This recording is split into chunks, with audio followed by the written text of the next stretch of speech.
In a world where Carolina Panthers fans have an insatiable thirst for Panthers news and opinions, only one podcast roars ferociously.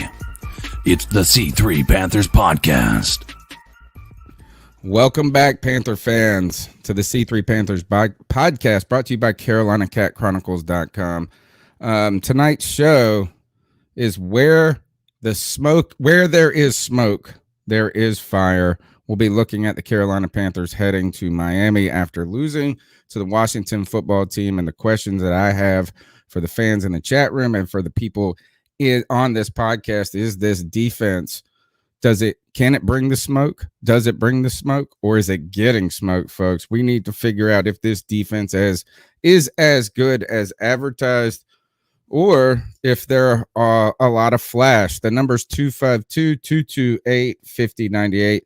My name's Tony Dunn. You can follow me on Twitter at @cat_chronicles. Cody Lashney, my wheelman, is out tonight, getting just a little rest. We're giving him a bye week because he's going to carry us on the back end of the season. He got a veteran day in practice, but that's okay. We got some vets on the stage. Cody, CK, also named Cody.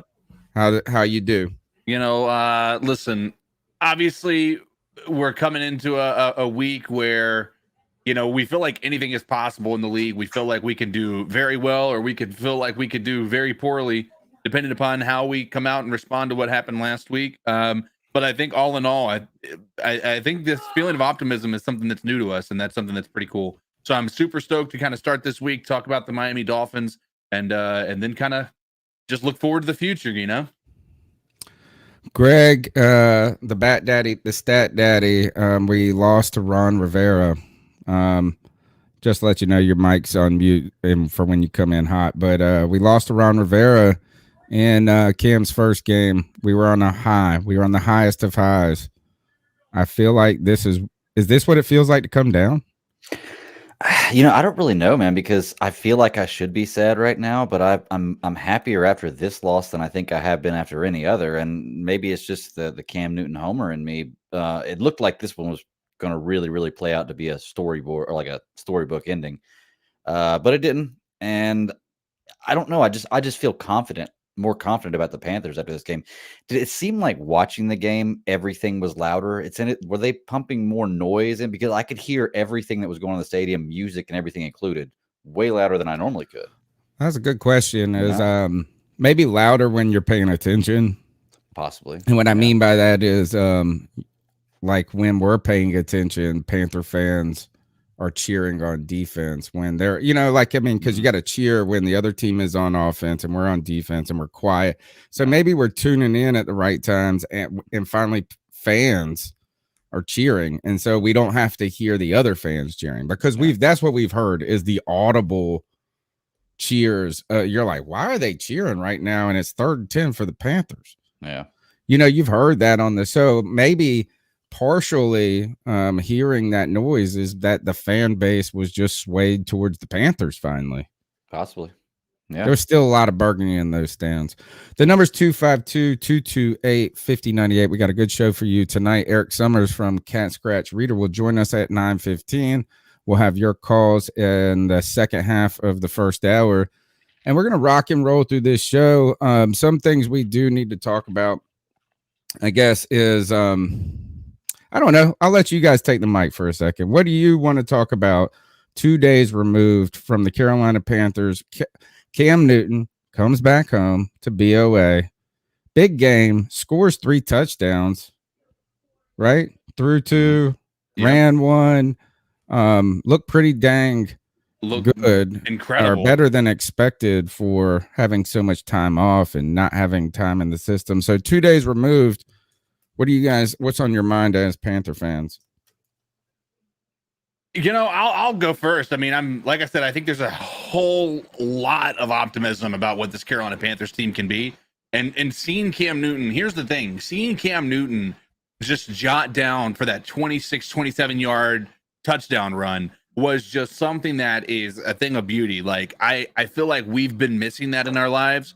Seeing like the way that defenses play us differently with Cam Newton on the field, and then you add that, combined with what Christian McCaffrey does, It's unbelievable. Like there's no better feeling right now than being like a big fan of the Panthers and seeing these two guys go off like they are.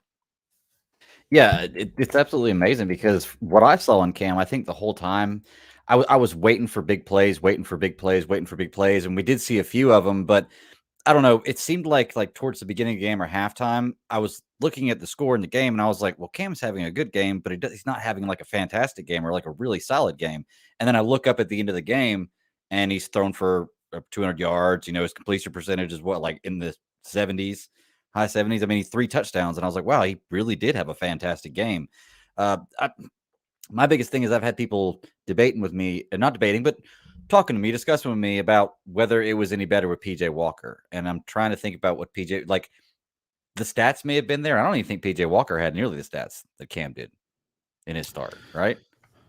He played well. I'll go pull it up. He didn't have 3 touchdowns. That's he for didn't have sure. 3 touchdowns. Yeah, I know that. Look, but he is did play that well. Here's the thing: is that even questioning Cam after this game, and I'm not saying you can question the wisdom of Cam as an acquisition and bringing back to Carolina, the long-term ramifications of this. Well, I'll have that conversation with you. Yeah, but like questioning Cam's play on 10 days with the team against the Washington football team, which Ron Rivera knows him very well. Mm-hmm. I mean, look, 21 for 27, 189 yards, 2 touchdowns in the air, and he rushed for 46 yards and a touchdown. Man, that's 10 attempts too on the ground. Man, like, look, this dude got a lot of work day one. Yep. And look, I've seen Cam Newton be in this system for a long time and play worse than that. Yeah. You know, like, I mean, if that's what we get each week right there, you better be happy as a mug. Right. Be happy as a mug. Yeah, and you know, we were discussing today, kind of talking about what Cam Newton's future is. Like, what do we think it'll be here? I was telling him, I think that's the complicated part. Yeah, I think that you sign him for a few more years and build an offensive line, and then you can have, in a few more years, have Cam Newton mentor the next guy into the spot. In my opinion, that's the storybook ending that I want. So that'd be amazing. It would be amazing. Well, you know, that we'll have plenty of time in the offseason to talk about how we're going to address this quarterback situation going forward. But I think that anything that isn't dealing with this defense right now is a smokescreen, and not that. And I'm, you know what, I'm not going to defend it. I'm going to say this is that people came out and said the defense didn't play well. People are all over Dante Jackson, even though I think he's just kind of a scapegoat in a overall poor performance, and not to dismiss his like he could have played better for sure. There's a lot there to talk about. Like, I'm not trying to say it didn't exist, but I think it's just easy to point there only. This was a collective failure by the defense. And I got to ask you guys is people came out. Well, first, here's the problem. This is going to be unpopular when I say this because the defense has been the strength of this team and is the strength of this team, at least until this past week. The best coach side of the team was on the defense. The best players on this team were on the defense. The most productive players all season have been on the defense. So when I come out here, I'm critical. And when I say this, I think people will have some pause. But my question is this defense really as good as advertised? Because right now I'm looking backwards and we were making excuses that the offense was not performing, right? They were not living up to their bill. And that's true. But who has this defense truly stopped? What have they really done so far this year?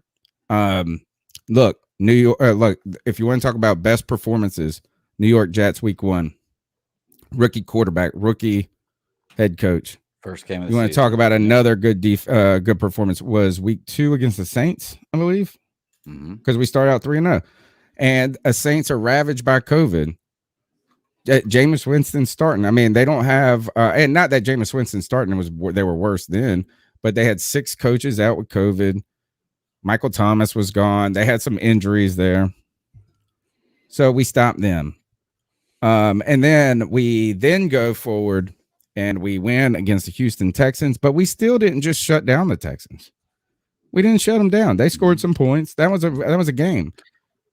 Then the Dallas puts 250 up on us, Greg, on the ground. 250 yards on the ground. Then you get the Giants, who smoke us. And a lot of that's on the offense. A lot of that is on the offense, but still, the Giants smoked. Mm-hmm. Next, maybe we played well against Atlanta, you could say. I mean, I guess They suck. Yeah, exactly. We allowed a fourth quarter comeback by the Minnesota Vikings. Mm-hmm. And and then send into overtime for a loss. Yeah. So where has this defense shown to us that they are better than pretty good? Right.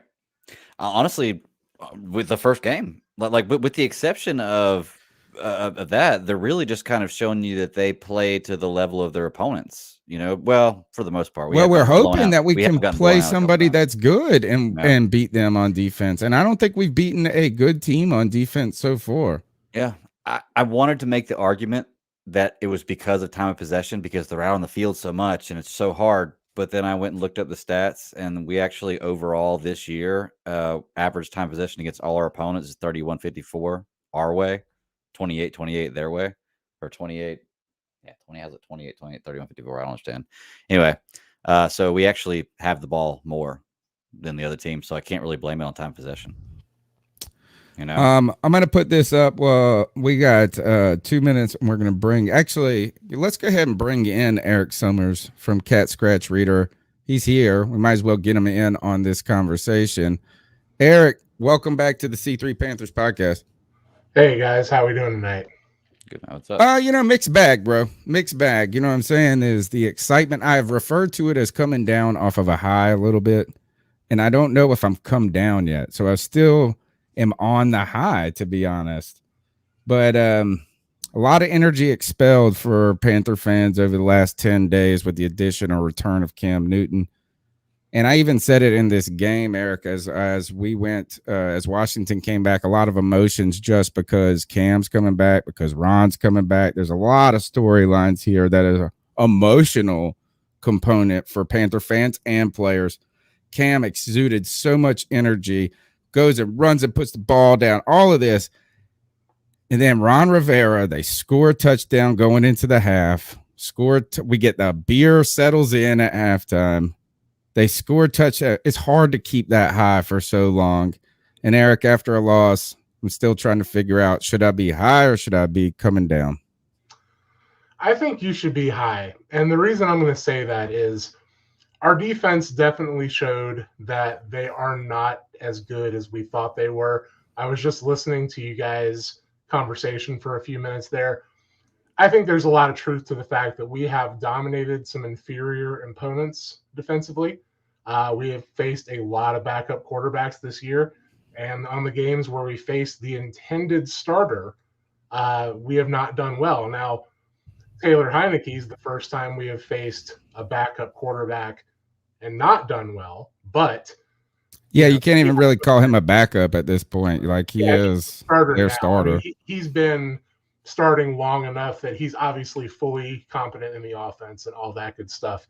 But there was a reality that I think we had to face over the weekend. This defense is very good, but they are also light. And when I say light, when you run up against a team that plays physical football, like the Vikings did, like Washington does, we are not like Dallas did. Yeah, exactly. We are not heavy up front. We don't have any traditional, what I would like to call well-rounded defensive ends. All of our guys are light unless we go a little bit heavier and we do like a Morgan Fox and Yetur Gross-Matos in combination. But even then, we're not heavy.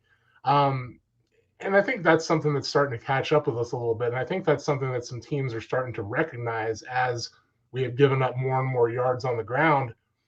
You don't have to beat us through the air. Our strength is in the secondary at this point. And if you can open up that through the run game, if you're going to make these corners and these safeties play closer to the line of scrimmage, it's the old football adage. It sounds cliche, but it still works. And it can go both ways. You can set up the run with the pass, or you can set up the pass with the run. But if you're going to be that good running the football, even a guy like Taylor Heineke can make you pay. Before we move on, let me give shout outs to the people that are in the chat. Sports Blitz, thank you for the donation. We never asked for the donations, but they are appreciated. He says, is it wrong to say that this defense maybe got a little too hyped from Cam being back, that they were unfocused? That said, Cam played excellent and gives me hope. That's a good comment. We'll talk about that tonight. And one other super chat from Nick Montiero, my boy. You guys hear that what Hassan read said, check your DMs. All right, I will. All right, so let's talk about that and continue on the emotional component with that defense. What went wrong, guys, this week with this defense and with the was Cam? I mean, do we really even have? I won't say have for the. I'm not trying to knock on the comment that the person made, but like I'm so tired of even finding connections between Cam's existence and Carolina's failure, right? Like what else does he got? I mean, and I'm not saying he saved us or anything like that, but the defense just allowed them to run the ball. And I think that Dante has been a scapegoat. And I know that he did not have a great game. He did make a pass breakup down the field that could have been disastrous. If that hits, game over for Dante. But I think it's just easy to point to him because of those are the visual plays. They were all set up by them just running the ball all on that left side all day. Why is it just the Panthers light, or where the linebackers not playing effectively at the same time?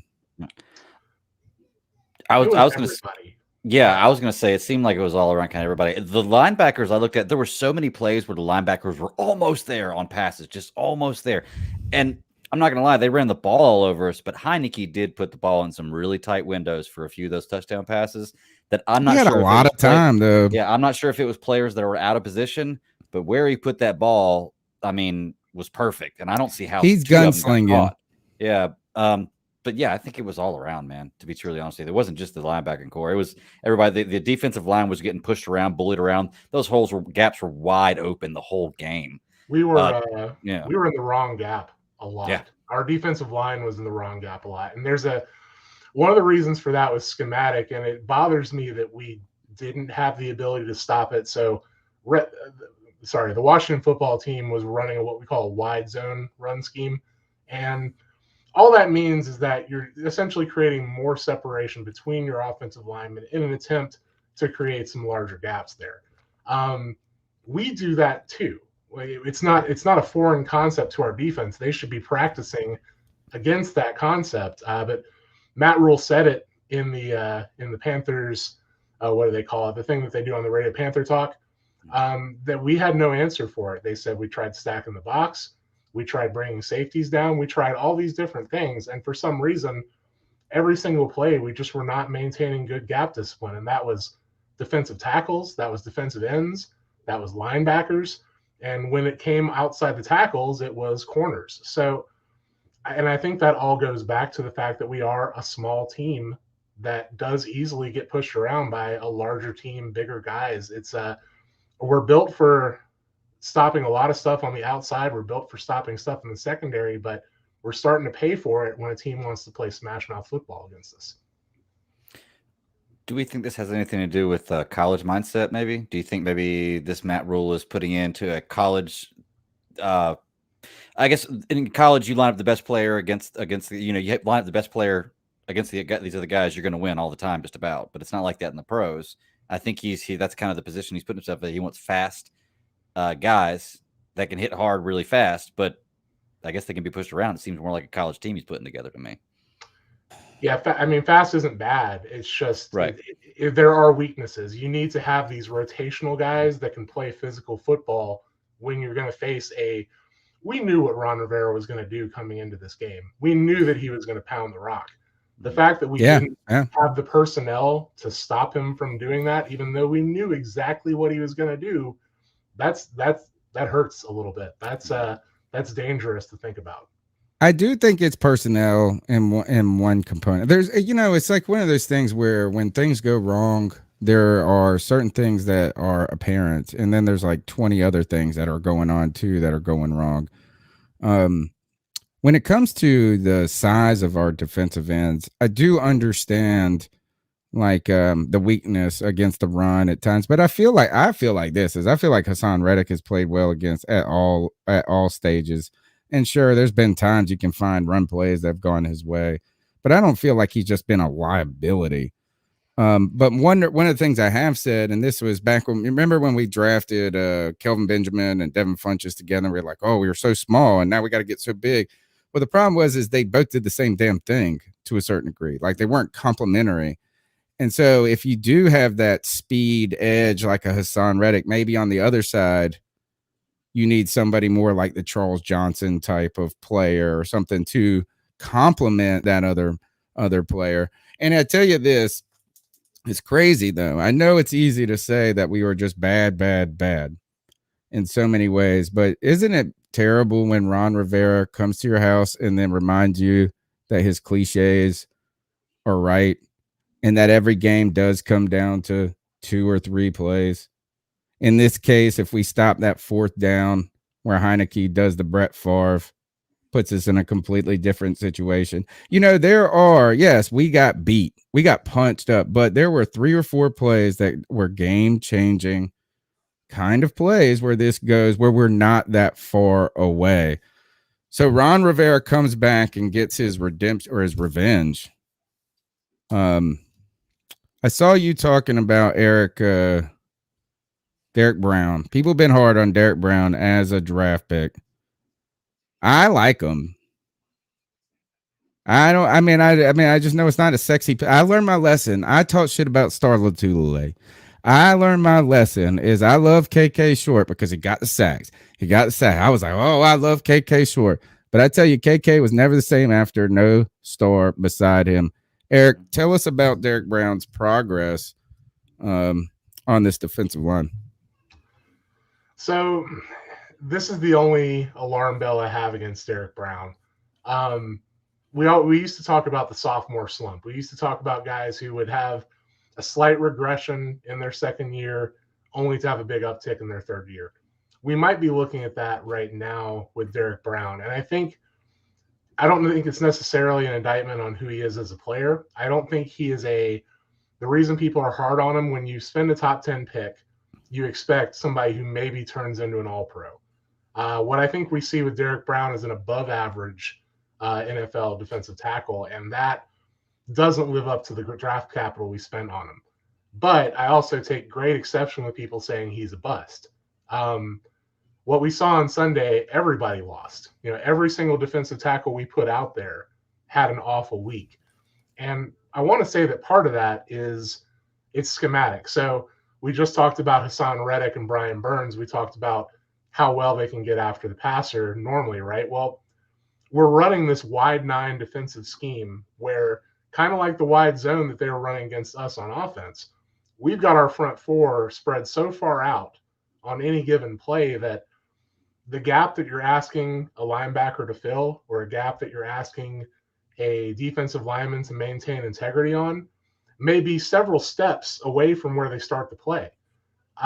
And that takes a great amount of athleticism, and not to mention, you just have to be that much better than the other guy who knows exactly where he's going. Well, you have no idea where he's going. So you're taking 4 down linemen, and you're putting them in a situation where they're essentially covering 6 gaps, and you're hoping that your linebackers are athletic enough to get to the hole when necessary. But the scheme that we're running defensively favors rushing the passer more than it does stopping the run. And I hate that we don't have a backup plan.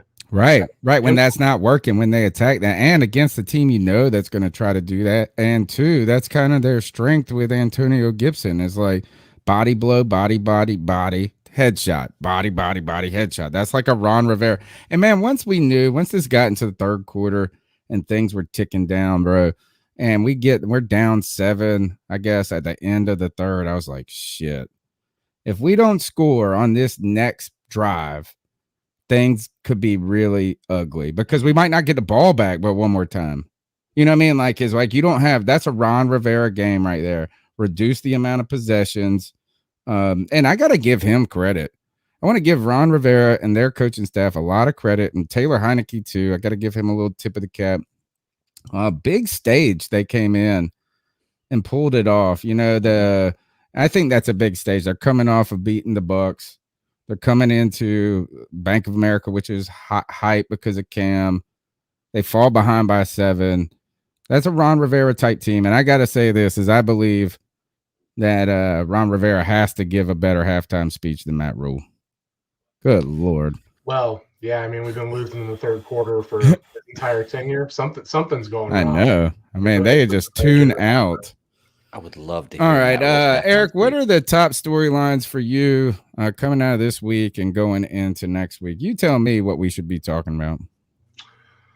Well, I think we're about to face kind of a team that's somewhat similar to us in a strange way. Like, if you really think about where the Miami Dolphins are personnel-wise, and you look at them on offense, you think that's a fairly similar team now that we have Cam back. Cam is essentially an older Tua, right? I mean, Tua is a younger Cam, whichever way you want to phrase it. It's not the exact same, but you're talking about a guy who can hurt you with his legs as well as his arm.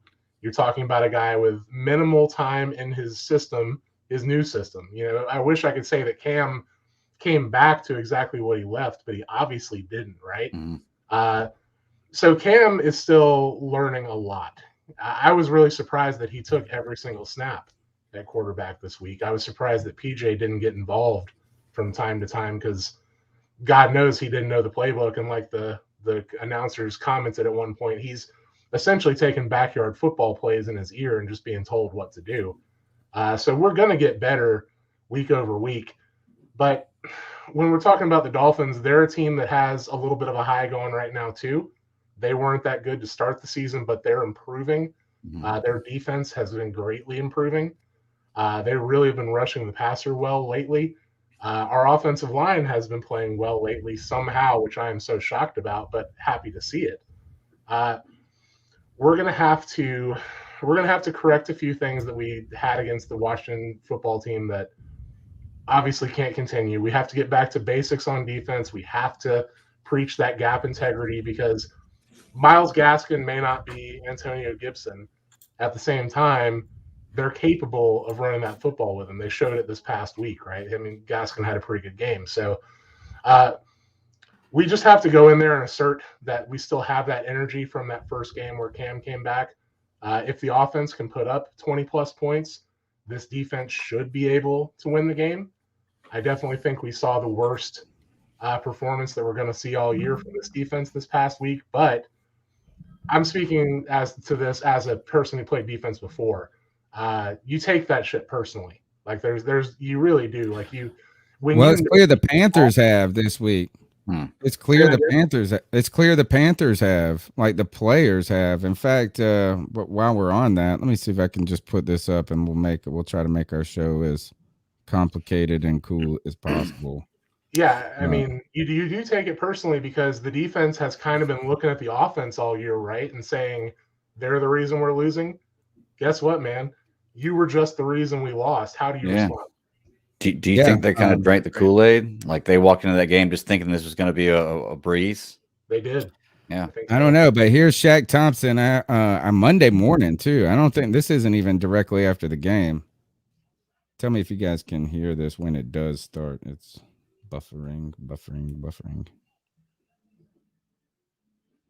Of course. Come on, Shaq. I got kids. Damn it. I think I might have heard this. I think he talked a little bit about how they were how they felt this was kind of personal and how they know that this was on them, and kind of talked a little bit about the things that we've been talking about so far in the show that they messed up. Right. There it is. All right. Here we go. And by the way, I think the Panthers really got Can you hear that? Yeah. I got 2 minutes. That said, as long as to start us off with the first question. Yeah, 2 minutes. I got kids. I gotta go see my kids. So do I. Darren Gant. Are there common threads when you look back at the games where you guys have given up a lot of rushing yards, Dallas, Minnesota, New England yesterday, that you can identify, and how do you fix those? Do your job. That's all we gotta do is do our job and play physical. Would you care to elaborate on that? Do our job. Everybody got a gap. Do your job. Stay in your gap. Play physical. Matt mentioned earlier today, he talked about needing to be more consistent and mentioned veterans having to help play a part in that accountability. How do you do that right now? Do your job. Making sure everybody do their job. I got kids. It's going to come down to it, doing your job. That's my favorite part. We all got kids, mofo. I'm just here so I don't get fined. Yeah. Any more questions?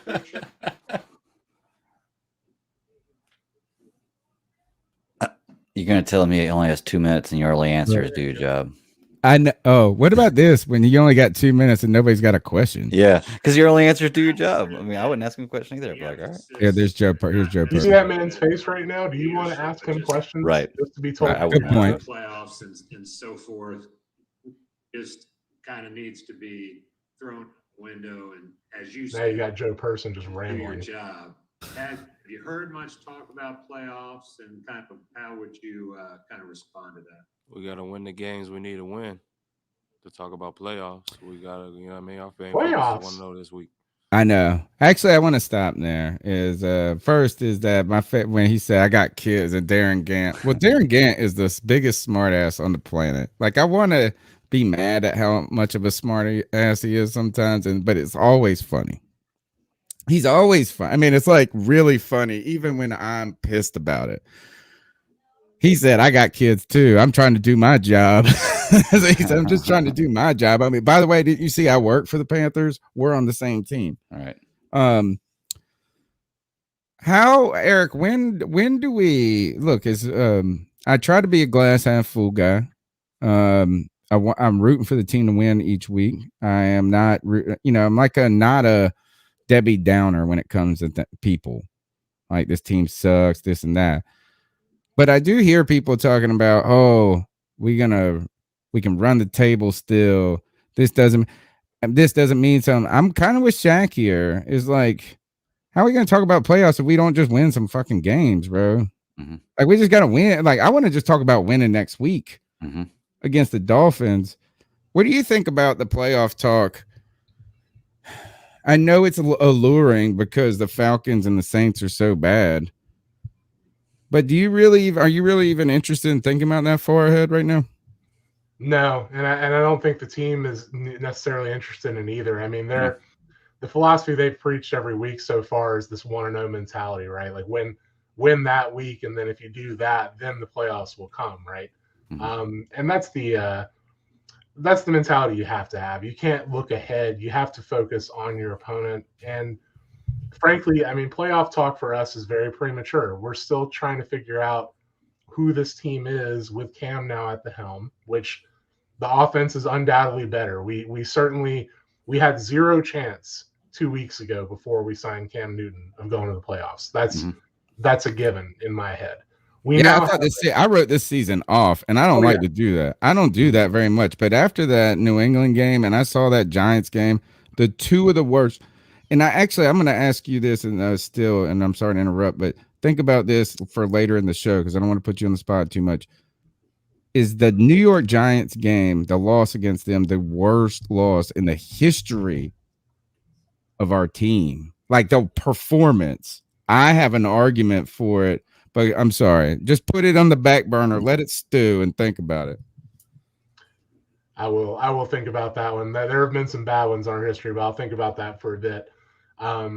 Yeah, I mean, so getting back to the question of playoffs and where do we fit in, we had no chance until we re-signed Cam Newton. Mm-hmm. We did the right thing by bringing him back because I think it was the only shot we had at saving our season. At if we do get to the playoffs, can we actually do something when we get there?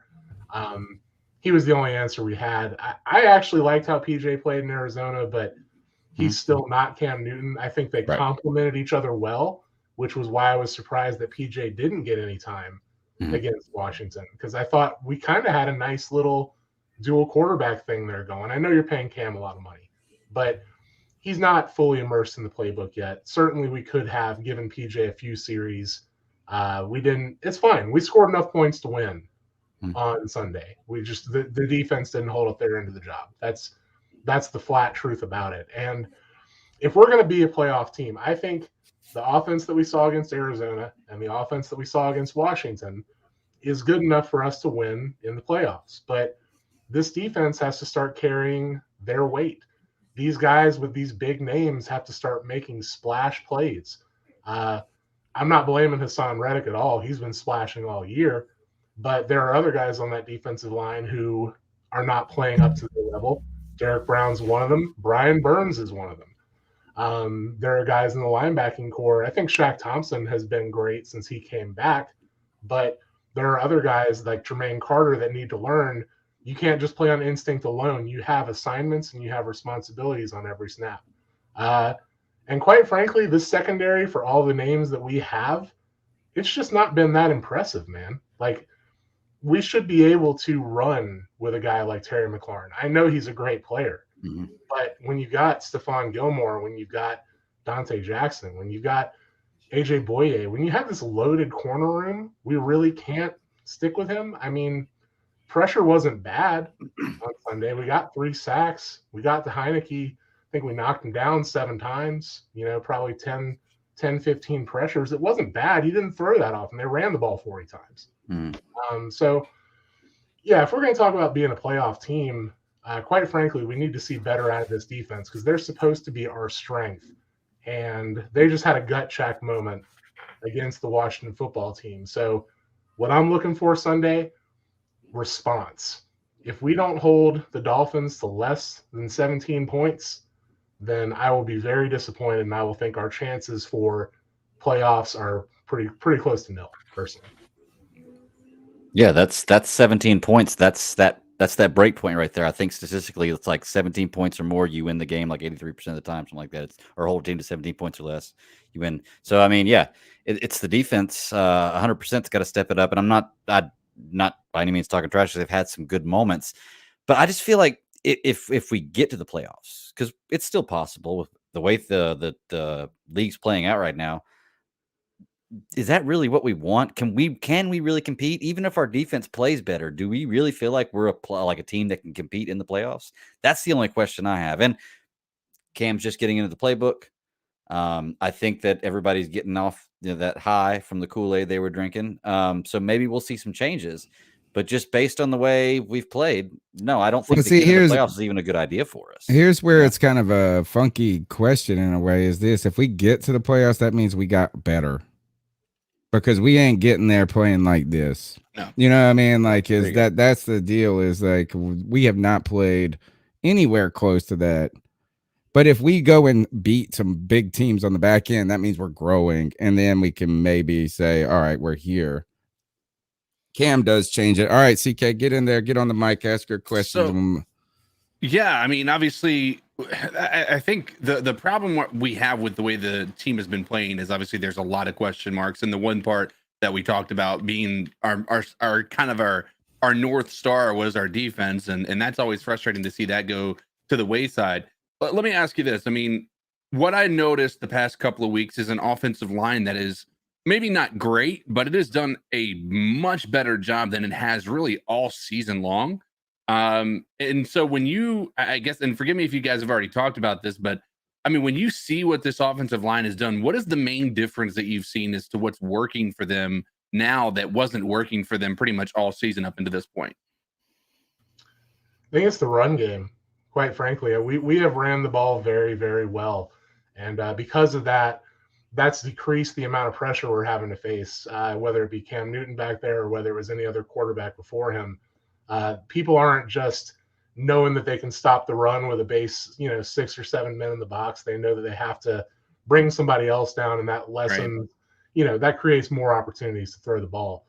Do you think it was PJ Walker last week that made them held them to be honest? I mean, obviously or it's the Christian McCaffrey effect. Yeah, I think it's a multitude of things. I think there were 2 things at play here. The offensive line was demoralized because they realized no matter how well they protected, Sam Darnold wasn't going to get it done. But I'll level with you because I've been an offensive lineman in the past. When you're protecting nothing, you don't have a lot of, have a lot of zeal for doing what's already kind of a crappy job. Do you feel like the lack of a deep threat is also pretty much causing our offensive line to be underperforming due to the fact that there's nobody who fears our deep threat? Like even like we didn't even take a shot once last week. I mean, the longest throw was that one to Christian McCaffrey, and that was, you know, still what, 10, 15 air yards. I mean, and I don't think that's any fault of Cam Newton. I think that's honestly, by this point, I believe this to be a game plan. Like, it seems as though they don't want the deep ball, and I don't understand why. And maybe I can transition this into this question, because I have been extremely critical of Joe Brady, right? I have been extremely critical. I have felt as though he has not lived up to any hype. He hasn't really provided any spark. It feels like, I don't feel like we've won any games because Joe Brady has done, you know, something to make us win. Like, that's one of the, just my personal opinion. What do you get as far as the feeling is concerned as to what Joe Brady's impact is on this offense? And is it actually a positive, or do you feel like it's something that is kind of, I'm trying to, the right words elude me, but do you feel like it's just lackluster? Whelming. It's whelming. Yeah. It's not underwhelming. It's not overwhelming. It's whelming. I don't know if the problem with the NFL, obviously, is you don't know who necessarily is calling the shots, right? Like, right. You don't know if Joe Brady is the one saying we need to limit ourselves on offense, or if Matt Rhule is saying to Joe Brady, let's just try to play ball control. You know, we've got a good defense in theory. Let's just see if we can be methodical in how we march down the field and then let the defense win, which I would say going into the Washington game was probably a decent strategy, but now I don't feel quite so good about that. Right. I also think they don't quite know what they have with Cam Newton yet. We don't know either. We don't know what his arm is going to look like going deep. We definitely have questions as far as the offensive line goes talent-wise, but I do feel that we are running the ball well enough now that there are going to be some opportunities to take a deep shot. Right. And I don't know if somebody is telling Cam not to do it, if they don't feel comfortable as far as Cam's familiarity with the wide receivers yet, or what it is. There's so many variables. We do have to start taking those shots, though, because the fact that we're getting 5 yards per carry-ish without a deep ball game is pretty impressive, quite frankly. So I would love to see what this offense could do if we would just uncork a seam route or a vertical every once in a while to somebody not named Christian McCaffrey. God knows Robbie can burn people. DJ can burn people. I mean, the players are there. I just don't know why we don't. Even if we think it's going to be incomplete, just do it to show that you're willing. Didn't he zip one to Tommy Trimble this game? It was that was a weird vertical pattern. It wasn't a 20+ yard play though. He caught that. Was that the trick play? That might have been the pass backwards. Like yeah, that might have been it. I think this is I don't even all right. So I think that if we talk about the deep ball in the entirety of the Panthers season, we can see it as a problem, right? Like, it just hasn't worked. It hasn't happened. But I don't really I would say Joe Brady called his best game last week on offense. Like, I really felt like he did some cool stuff. I felt like he has been freed from Sam Darnold a bit, and I've been whelmed by Joe Brady myself. Is that like everybody coronated him so quickly as the next coming that I just want to say, all right, look, I just want to be good. I don't need him to be fantastic. Like, let's be good. So I think I'm going to wait a little bit before I start overkilling the deep ball. Like Cody Lash, my co-host who's not here tonight, he's very critical of this. And you're right, just try it. But I think they're going to have more faith now that Cam's there to give it a shot, because they did try it a lot in the beginning. It just was not working. I mean, I won't say a lot, but in the games that Sam Darnold played pretty well, it was those games in the beginning, and he almost just instinctually threw it downfield. That was like 4 years ago, it feels like. And week one. It was like week one against the Jets. So anyway, let's shift in the last couple of minutes. Let's shift the conversation to the coaching staff. And obviously you don't know how I guess that might be the question with the coaching staff is like, we don't know who's calling the shots, but at the same time is the problem that I won't say the problem. We're an inexperienced coaching staff. Let's just go ahead and admit it, is that Matt Rhule is a younger coach, kind of a young coach, younger, but he's never been in the NFL. And I don't want to hear, oh, he was an assistant with the Giants and stuff like that. It's okay. He's tasted the NFL. And don't tell me that Joe Brady's been in the NFL either. Sitting in the corner as an intern over there beside Teddy Bridgewater when Drew Brees is over there, you might as well be an intern for the Pack. You might as well be a backup quarterback for the Packers. They don't even give the backup quarterbacks for the Packers the playbook. Kirk is sitting at home playing PlayStation trying to learn the playbook because Aaron Rodgers guards it like crazy. He's like, it's in my head. But this coaching staff doesn't have with that. I said a lot is in his head, as we have found out. He's done a lot of research. But the coaching staff is inexperienced. It's outside of Phil Snow just because he's old. Not a ton of experience. So, look, as I really feel like Joe Brady's calling the plays, right? I mean, when we look at the communication, Matt Rhule's just over there stomping up and down, yelling, looking. Exactly. What do you think about this coaching staff and their development? Because, Eric, I was pretty high on them after year one, and not because I thought that they were going to be fantastic, but in a COVID year with limited time, like it didn't seem disorganized. I mean, yeah, you could be like, oh, we should have done this, but it didn't look like they didn't know what the hell they were doing. This year slightly feels like they don't know what the hell they're doing. A little listening to the outside noise, maybe a little bit too much. Like in week 1 or 2, we were critical about how much they were using Christian McCaffrey, and then the next week they're rotating. Then you get the crowd booed them into going for it. Yeah. So, where do you see? Is this Matt Rhule or Matt Fool? Man, all right. So I'm going to go on a very small rant here about that moment that you just talked about. Get it. My personal philosophy, and this is a judgment call, right? I would say punt it. I think he made the right call to punt it at first. But I would have been totally okay if he just went for it too. I just want the man to be decisive. Right. The indecision. Yeah. This I is agree. Not the first time that we've swapped out units only to call timeout and march out the unit we just pulled off the field back on there. And that is so bad for so many reasons. There's the obvious, you burn a timeout, but you also burn their psychology, right? If you have an offense operates on trust, and if you want to go for it, you better not even have the punt team ready. Like, you should already have figured out on third down that if we don't get this, we're going to go for it on fourth. No hesitation. Catch that defense off guard.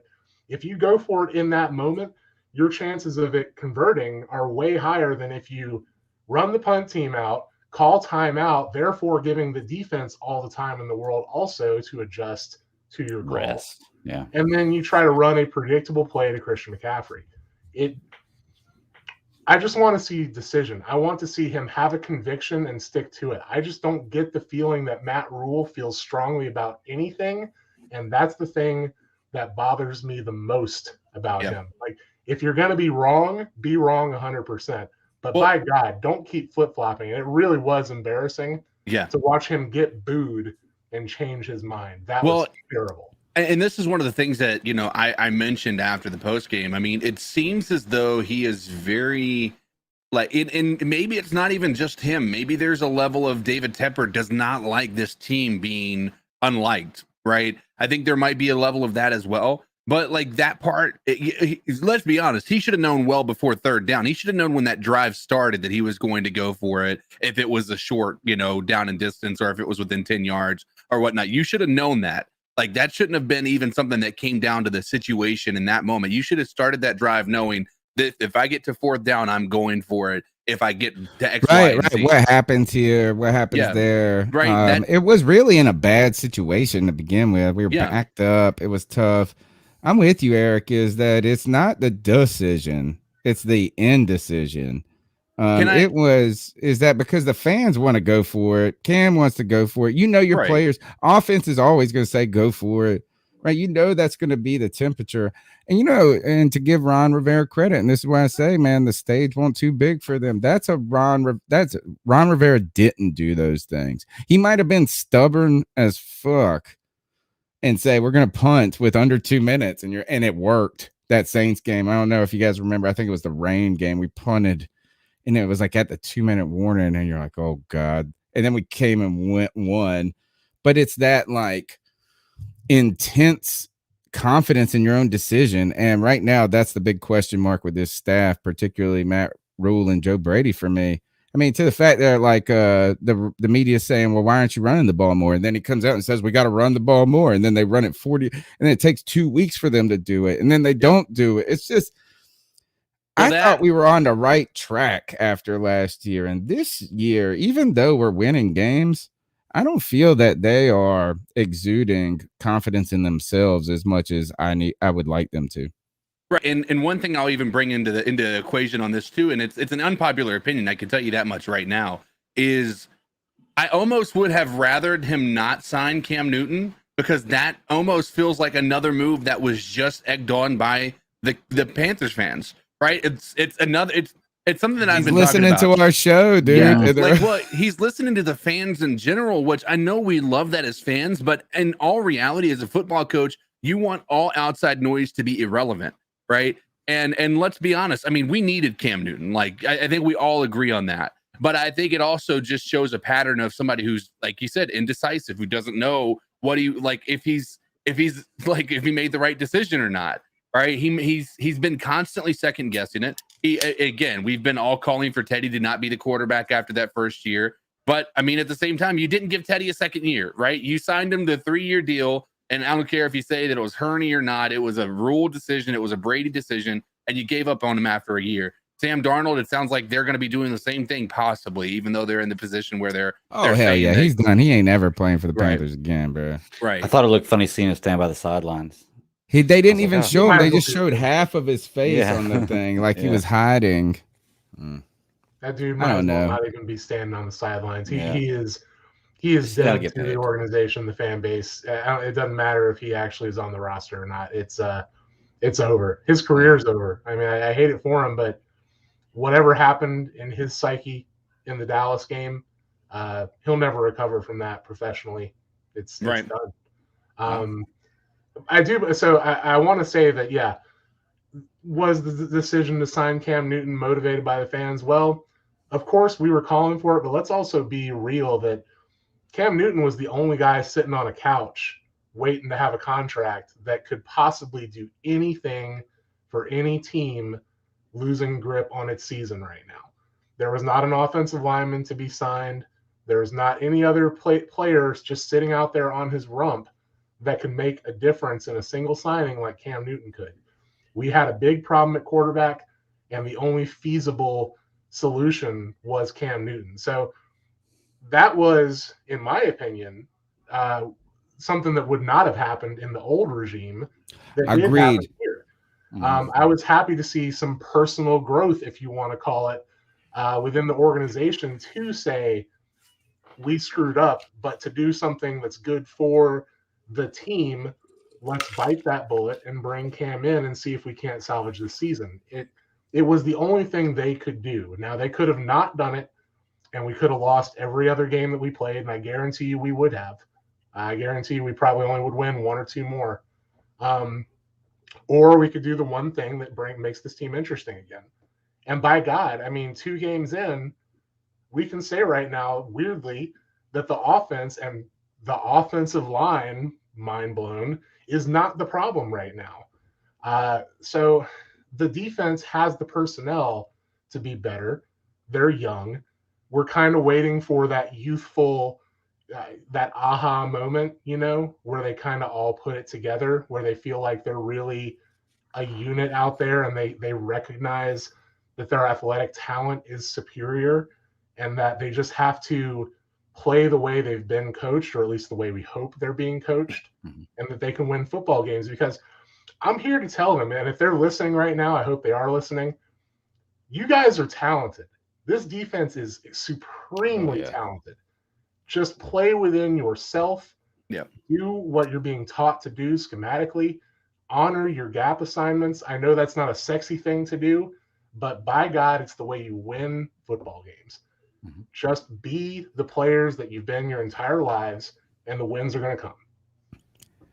I want to going forward in this season. So I guess you're right. Is that Cam Newton is the only guy that could make a difference. And you also are right that this is an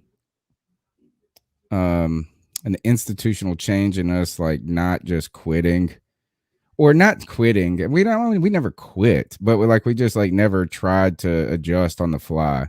I actually think the real move that shows this is Stephon Gilmore. And CJ Henderson, even though CJ Henderson hasn't done anything. As soon as JC Horn went down, this team said, we can't let this whole defense go to waste because of an injury. Despite, I mean, like a Ron Rivera team, and arguably that's what Ron Rivera's doing by starting Heineke or something like this, is he would have just said next man up and we would have just dealt with it. Or at least that's how I felt like we would have. It does feel like there's a change. Sense of urgency. I do.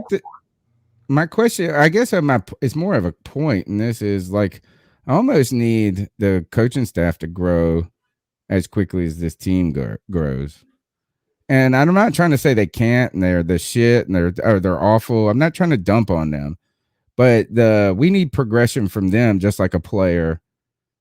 And coming in from their first year to their second year, they need a good back end to this season. And they had the opportunity here in Bank of America to start kind of that trend.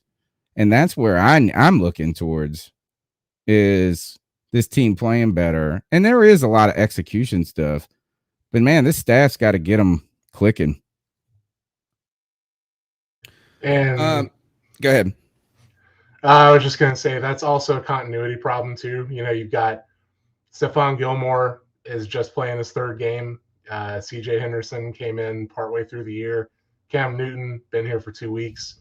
I mean, all these people were not here with us in training camp. So even if we have made up some time, they're still not as far along as these guys that have been here the whole time. But yet we're relying on them disproportionately, even though they only know half of what they should. It's going to happen eventually, kind of thing, and maybe this all bears fruit next year. But if the word inside that building is we're still playing for the playoffs this year, then the moves were necessary, but it may take some patience on people's parts. That's all I want to say on that. Are they going to be able to afford this team next year? I mean, it's got to be this year. We do get a lot of money. Yeah, we're going to have a lot of free agency money. But the problem is we're going to have a lot of free agents. Right. And Hassan Reddick is going to command $1 bazillion. Mm-hmm. Every sack he gets. All right. Let's let Eric run with this question. It's we're halfway through the season. What do the Panthers need to do in this back half, in the back 9 or whatever we're at, kind of for that growth, even if it's not playoff? You know what I'm saying? What does this Panthers team need to do in the back end? They need to beat one team that people don't think they will. I think that's the most important. They need to beat a team where they are truly a healthy team. Yeah, they need to beat a healthy team with their starting quarterback. That is a game that when walking into, everybody's saying they don't really have a chance. All it's going to take is one premier win, and I do think you have that chance of that youth believing in itself. I mean, I think I said this earlier, the talent is there. I think there is a lack of confidence, and I think there is when you're 23 years old, the worst thing that can happen to you is not believing in yourself. Right now, I don't think that a lot of that locker room feels comfortable because the defense that thought they weren't the problem all year long just found out that, hey, you might be the problem. And I think we saw that in Shaq's face in that press conference. Like, he looked a little bit shell-shocked, and it's not like they had the train run on him, but at the same time, like, they basically had been looking at Sam Darnold and going, That's your guy. We've been keeping you in games. That's your problem.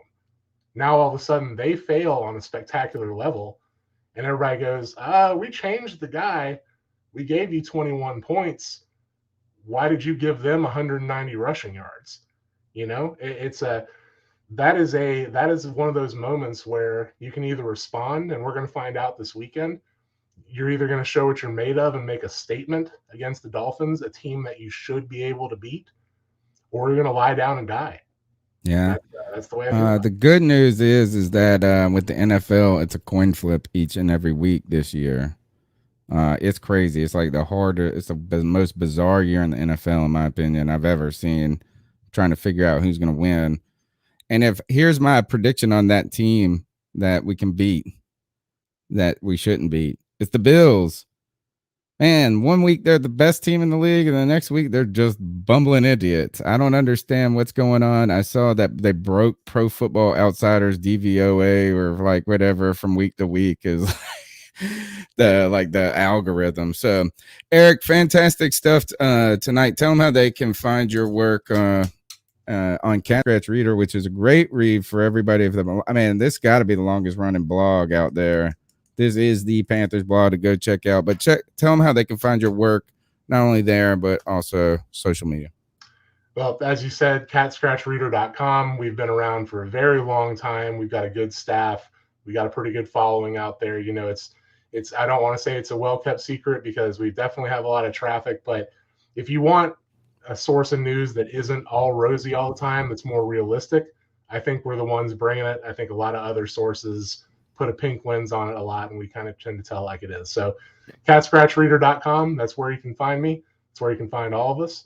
And on Twitter, my handle is @Tater596, TATER 596. I mostly talk about fat people. So if you like talking about fat people, and it all comes from a place of love because I'm a fat man too.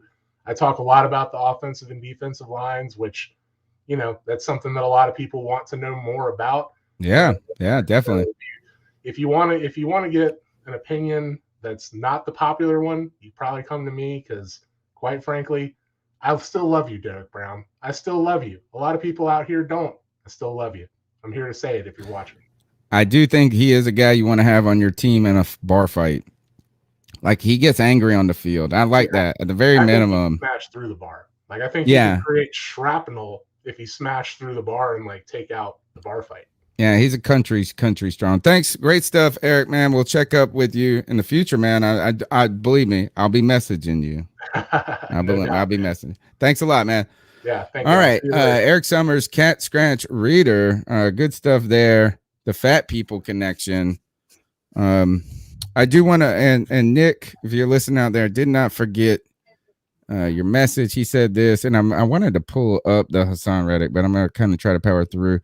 He says he sent me a Joe Person tweet, and it said Hassan Reddick says the Panther leaders need to throw out the buddy stuff aside and hold everyone accountable. I wonder what he was in. Yeah.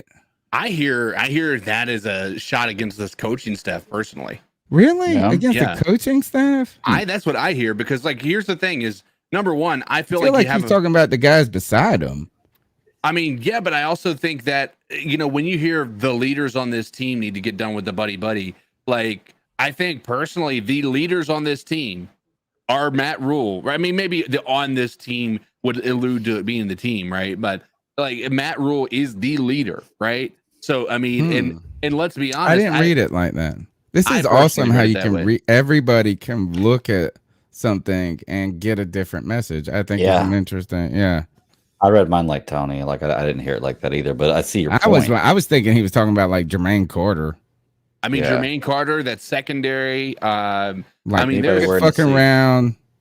Like, y'all hold your the bag, bro. Y'all better do what you're supposed to do. Interesting.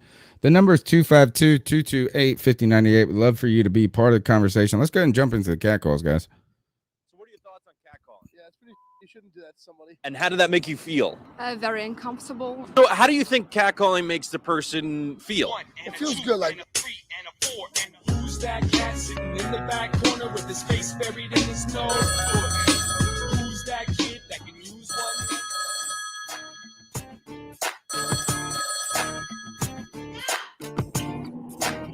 What's up, Panther Nation C3 podcast, man? It's Coach Kurt here, and first time caller, long time listener through Thank Spotify. You, bro. I just want to make a statement.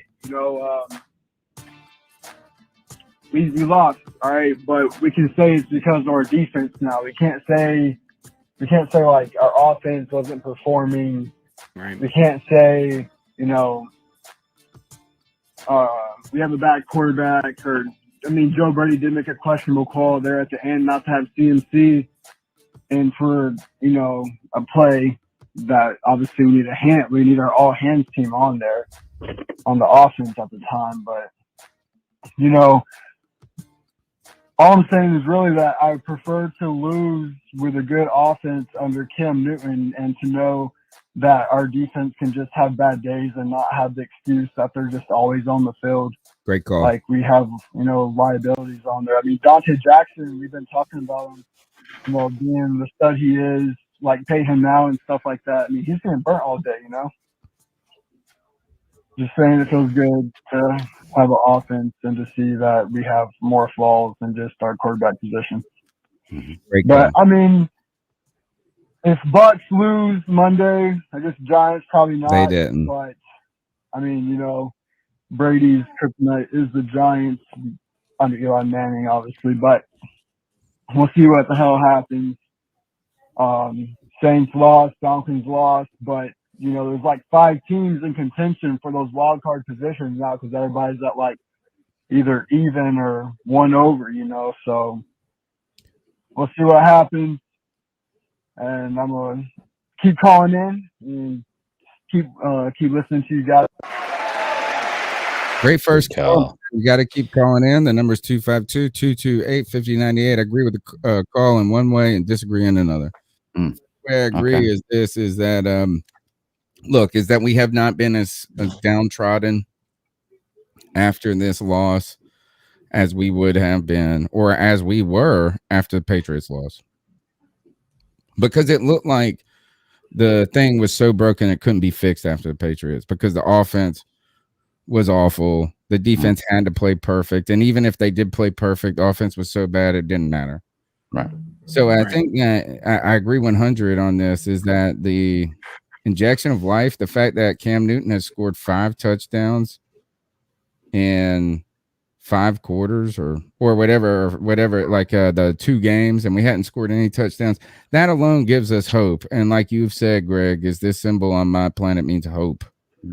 So the offense seems hopeful. It doesn't seem destined for failure. Right. And you hope that it is the defense that could be having a bad day. You hope that they can improve it and get better from week to week or something like that. So I don't think all is lost. Where I disagree with the call is, man, I don't even really want to think about the playoffs till we just win. Right. Is that, man, yeah, if the Bucks would have lost, it would have been easier for me to talk about the playoffs. But I felt like we really should have. I mean, we won. Cam Newton comes back against the Cardinals. We went on the road. We're coming home. There's all this excitement. Ron Rivera's coming back. It's time for this team to make a statement that says we're going to get better this week and we're going to get better next week and we're going to go and earn our playoff spot. And we came out and lost. Mm-hmm. And I won't say we shit the bed. I don't like that because the whole game wasn't all bad. But I just wish, we need to catch some momentum, and you don't catch momentum with L's. They didn't come up big when they needed to come up big. There were certain plays they needed to come up big and make a stop. 4th and whatever, 3rd and 20. Yeah. You talked about in the opening of the show, and you were asking, all season long, realistically, what has this defense done? And, I'm thinking about it the whole time, and you're absolutely right. Like, we haven't really criticized the defense that bad this year because they've been screened behind the offensive line. Now that I don't want to say we fixed the offensive line, but the best thing we could have done for the offensive line was put a competent quarterback that can deal with a somewhat broken offensive line behind it, which we did. So we did the best thing to do to get the offensive line fixed. Now it's not the focus because everybody's always going to want to point a finger at somebody for a loss, And now the defense is exposed. Like and I don't want to say they're exposed because I do love this defense. Like, yeah, I think that but they haven't shown us that they're great. They're not coming up in big moments. Big and moments is what I need. Do you remember how many people shit on Rhule at the end of that Vikings game because he said the defense could have stopped at the end?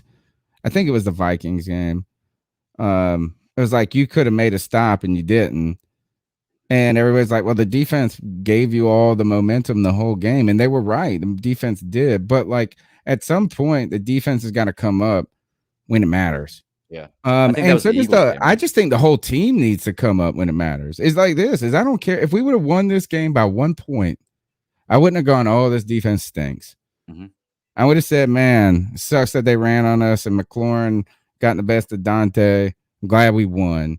W's is how you catch momentum, not excuses, not couldas, would have beens, and should have beens. Zach Baker in the super chat. Thank you. We never asked for the money, but we always appreciate it. You can find ways to donate in the PayPal and stuff down at the bottom if you like. I thought it was a little shallow by Matt Rhule kind of blowing off Brady Christensen's performance the other day when asked about it in the interview. Oh my God. Didn't he score? Where was this question when freaking Eric was here? I was specifically was trying to, and if this is where if I had my wheel, make Cody Lashley because he loves some Brady Christensen. Yeah, he does. Brady Christensen came in. I think he was the highest rated player at his position on the offensive line. Yeah.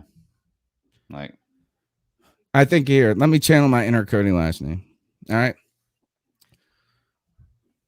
The problem with this coaching staff right here is that they didn't have the confidence to put in a younger player at the beginning and let him take his lumps. They had to wait and wait. Can I bring up Andrew Norwell, who it took to get an injury to come and become a starter? Brady Christensen was drafted to be a player on this team. And while they didn't believe because of his short arms that he could play left tackle, he played left tackle in college. And we have bums playing left tackle for us all season. Get him, Cody. And Brady Christensen is the person that could become the answer, but you won't know he's the answer until you try it out. Oh, you didn't. And he probably would have said something way cooler. He probably would have said something cooler. Yeah. No, I felt that. Yeah. Sounded like Cody. But no, this is a great point of him just blowing us off. What is Matt Rhule's deal? It seems like he just blows off talent like that a lot. And it seems like whenever he does compliment somebody, they're undeserving of it, and it usually means they're gone, right? So I would be very happy if him not talking about it a good thing. That means yes, keep Brady Christensen. Yes, okay. That means he's not being cut. Like if Matt Rhule tells you he likes his Christmas present, he don't like it. Yep. You got the wrong. Oh, he'll be like, "Oh, your picture's pretty" to his little girl, and you're like, "Oh, fuck." The trick is you don't want to hear him compliment it, but you'll just see him playing with it later, and like, okay, yeah, I know he likes it. So. Yeah, exactly. No, I don't think I won't go as far as to say that he blew it off.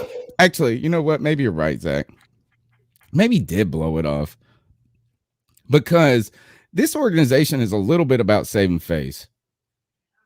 Right, is they don't want to tell you they made a mistake, even though they know they have to admit it sometimes. And what I mean is that they're not above telling you.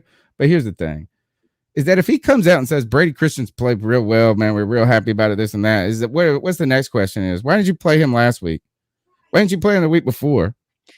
Yeah, but isn't that as a head coach? Shouldn't you be able to answer that somehow? Like, I mean, honestly, just be honest with them. Be like, honestly, we didn't have trust. Don't be scared of the question. How about that? Exactly. Don't be scared of the question. You should say this is, you know what? We expect every player to play well when we put him in. His number was called. We're excited about the progress. Moving. Yeah. You're right. Don't dodging the question actually makes us ask follow-up questions. Mm-hmm. But I still think this with the Sam Darnold mess is I think the injury to IR is all to show that they were they wanted to bench him. I think injury to IR is a way of him exiting and their mistake being lessened. Well, do you also think it's a little bit to even though nobody believes it? I don't know if nobody believes it. It just makes him look better, makes him feel better.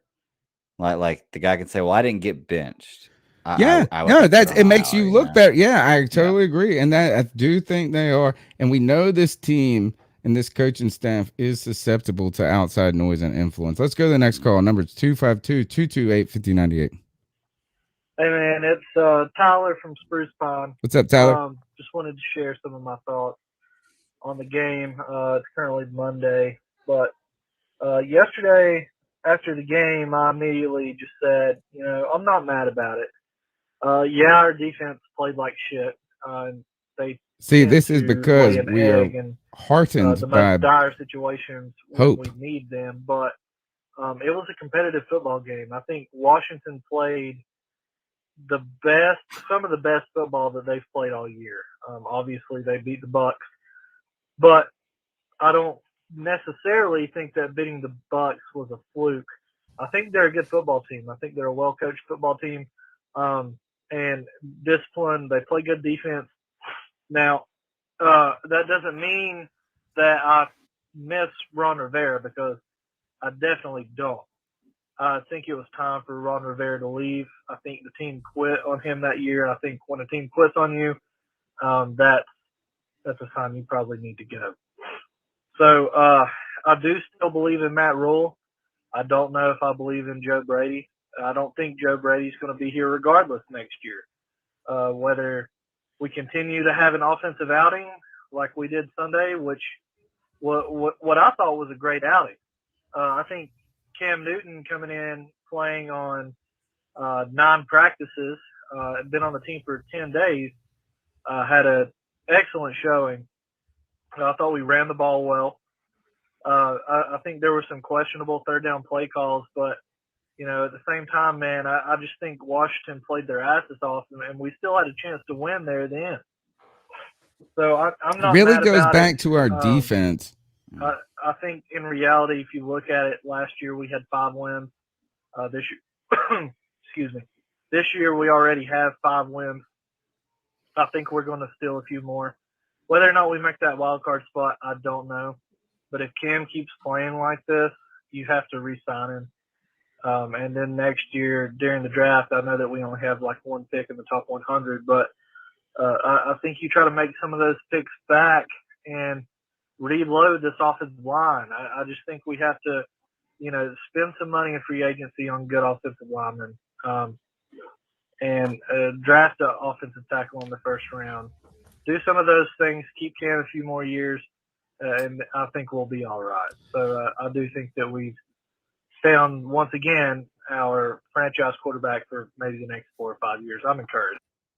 Thank you so much for the call, Tyler from Spruce Pines. 2 things that stick out to me about that call is, one is this continued things are not as bad, is that we don't feel worse than we do after this loss. That has been a common denominator, I think, through the temperature of this show, a little bit through the temperature of the post game, probably a little less of the post game. People are always emotional. We're always emotional in post game. Yeah. But like all the callers, all the panelists have been, hey, this sucks, but it's not as bad as it was 2 weeks ago. And that's because that symbol of hope on the offense. And it really just means it looks like this, is that the offense could give us a chance. So now the defense does need to toe their load, which they've been doing in some cases, but they had an opportunity to help us out 3rd and 20 or whatever, 4th and 6. You know what I mean? Like, is that one of those plays? If they would have just broke Heineke's back in that pretzel play, he wouldn't have gotten the 4th down conversion afterwards. So the hope is one thing going forward. And the other point to the call was at the end is, I think it's it. Oh yeah, it comes back to this. Like I said, defense has got to. It's Ron Rivera was right. It comes down to 2 or 3 different plays. Mm-hmm. 2 or different 3 plays change the context of that game. And I know that it's not happy to people. It's not like fulfilling to people to say, oh, this and that. But it's like, man, 1 4th down conversion could alter the whole complexity of the game. One being this, and not to put it only on the defense, Christian McCaffrey not run the route deep enough. And people don't want to say it, right? Because Christian McCaffrey does everything right. Mm-hmm. So you'd be like, oh, well, Cam Newton threw it short. Oh no, I mean like everything went wrong there. He didn't throw it, didn't go far enough. Yeah. Go ahead, Greg. Can I comment on towards the end of that call what he's talking about keep signing Cam Newton, playing that he's playing as well, and he'll stock up on the offensive line? I agree. 100%. That's where they should be focused, laser focused on moving forward, because Cam Newton, if he's playing like he does, has a few years left in him easily. Okay, so build the offensive line up, then bring the next guy in for Cam Newton to usher him in with a young offensive line. We're a young team. Problem is, what are you going to get rid of for those offensive linemen? Like Tony, right now, I can tell you that I'll give you a left tackle. That's going to be a solid B+ A player, solid left tackle for the next 10 years. What are you willing to give up for him right now? Everything at this point. Everything? Because the thing is nobody gives up good offensive linemen. Yeah. Nobody does it. That's no one does it. I don't think anybody on the roster is safe. Because if that's what they want to go with. My fear is that we are more of a rebuild team than we want to admit we are. Yeah. And that we're not going to have the picks to kind of propel us next year. To be honest, we're not that much of a rebuild team. Like if you we bring need a lot of offensive line. The offensive line is the only thing. Center, left tackle, 2 guards. We need 4 starting offensive linemen right away. But when you think about a rebuild, you're looking roster wide typically. Rebuild typically starts from the ground up. And right now we've got a lot of the key pieces. The problem I have right now is how do we maintain next year? Like if we maybe we do this. Maybe we draft a left tackle in the big, or we draft a offensive lineman. All of a sudden Brady Christensen is starting and you go and pay big dollars for somebody in free agency. That's the question. Don't eat that nug. Don't need that nugget. Yeah. Don't need it. I have to say this is that the Panthers that didn't give us any picks in the draft to be excited about, except for night 1, shame on them. Shame on you guys. If you have not hit that like button, we have 143 people watching. Only half of you guys have hit the like button. That's just unacceptable. And just because of that, I'm going to do one thing. I'm going to give you guys some subscriber shame. Subscriber shame. It's free, folks, to smash the thumbs up button. It's free to subscribe. It's free to tell somebody about the podcast. All you got to do is hit share. I do it for a lot of people that I care about. Right? Because, like, hey, I'm too cheap to give you money, homie. But I can give you my time and attention. And thank you for your time and attention. 144 people watching right now, man. Sorry. Being a part of our lives, my life, very important to me. And actually, I should do this, is I want to wish all these 144 people a happy Turkey Day. And I might even have, here's a little. Let's Talk Turkey. An educational film strip presented by. And they've run 2 of them back this year. 3rd and 6. Romo from the pocket. He is picked off. It's intercepted by Kurt Coleman. And Coleman breaks the tackle. He's at the 10. He gets around Witten, and he's going to find the end zone. Carolina, 59 yards. 2nd and 13. Romo, pocket sealed. Able to throw it, and he's intercepted by Kuechly. Kuechly inside the 20 to the 10 and to the end zone for another Panther defensive.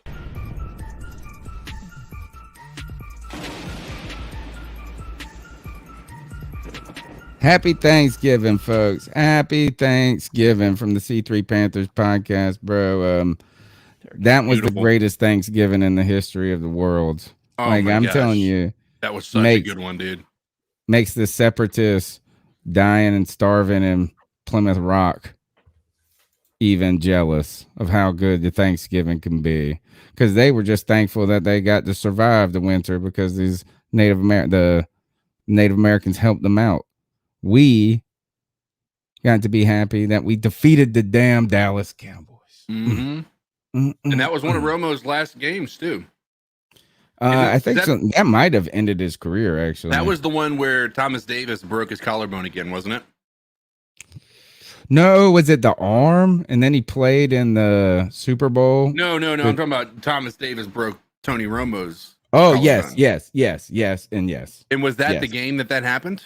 Yes, and that ruined his career. And it was like his first you game remember, back, I think. You remember what ruined his career was a back injury. That was what put Dak in. Okay. Yeah.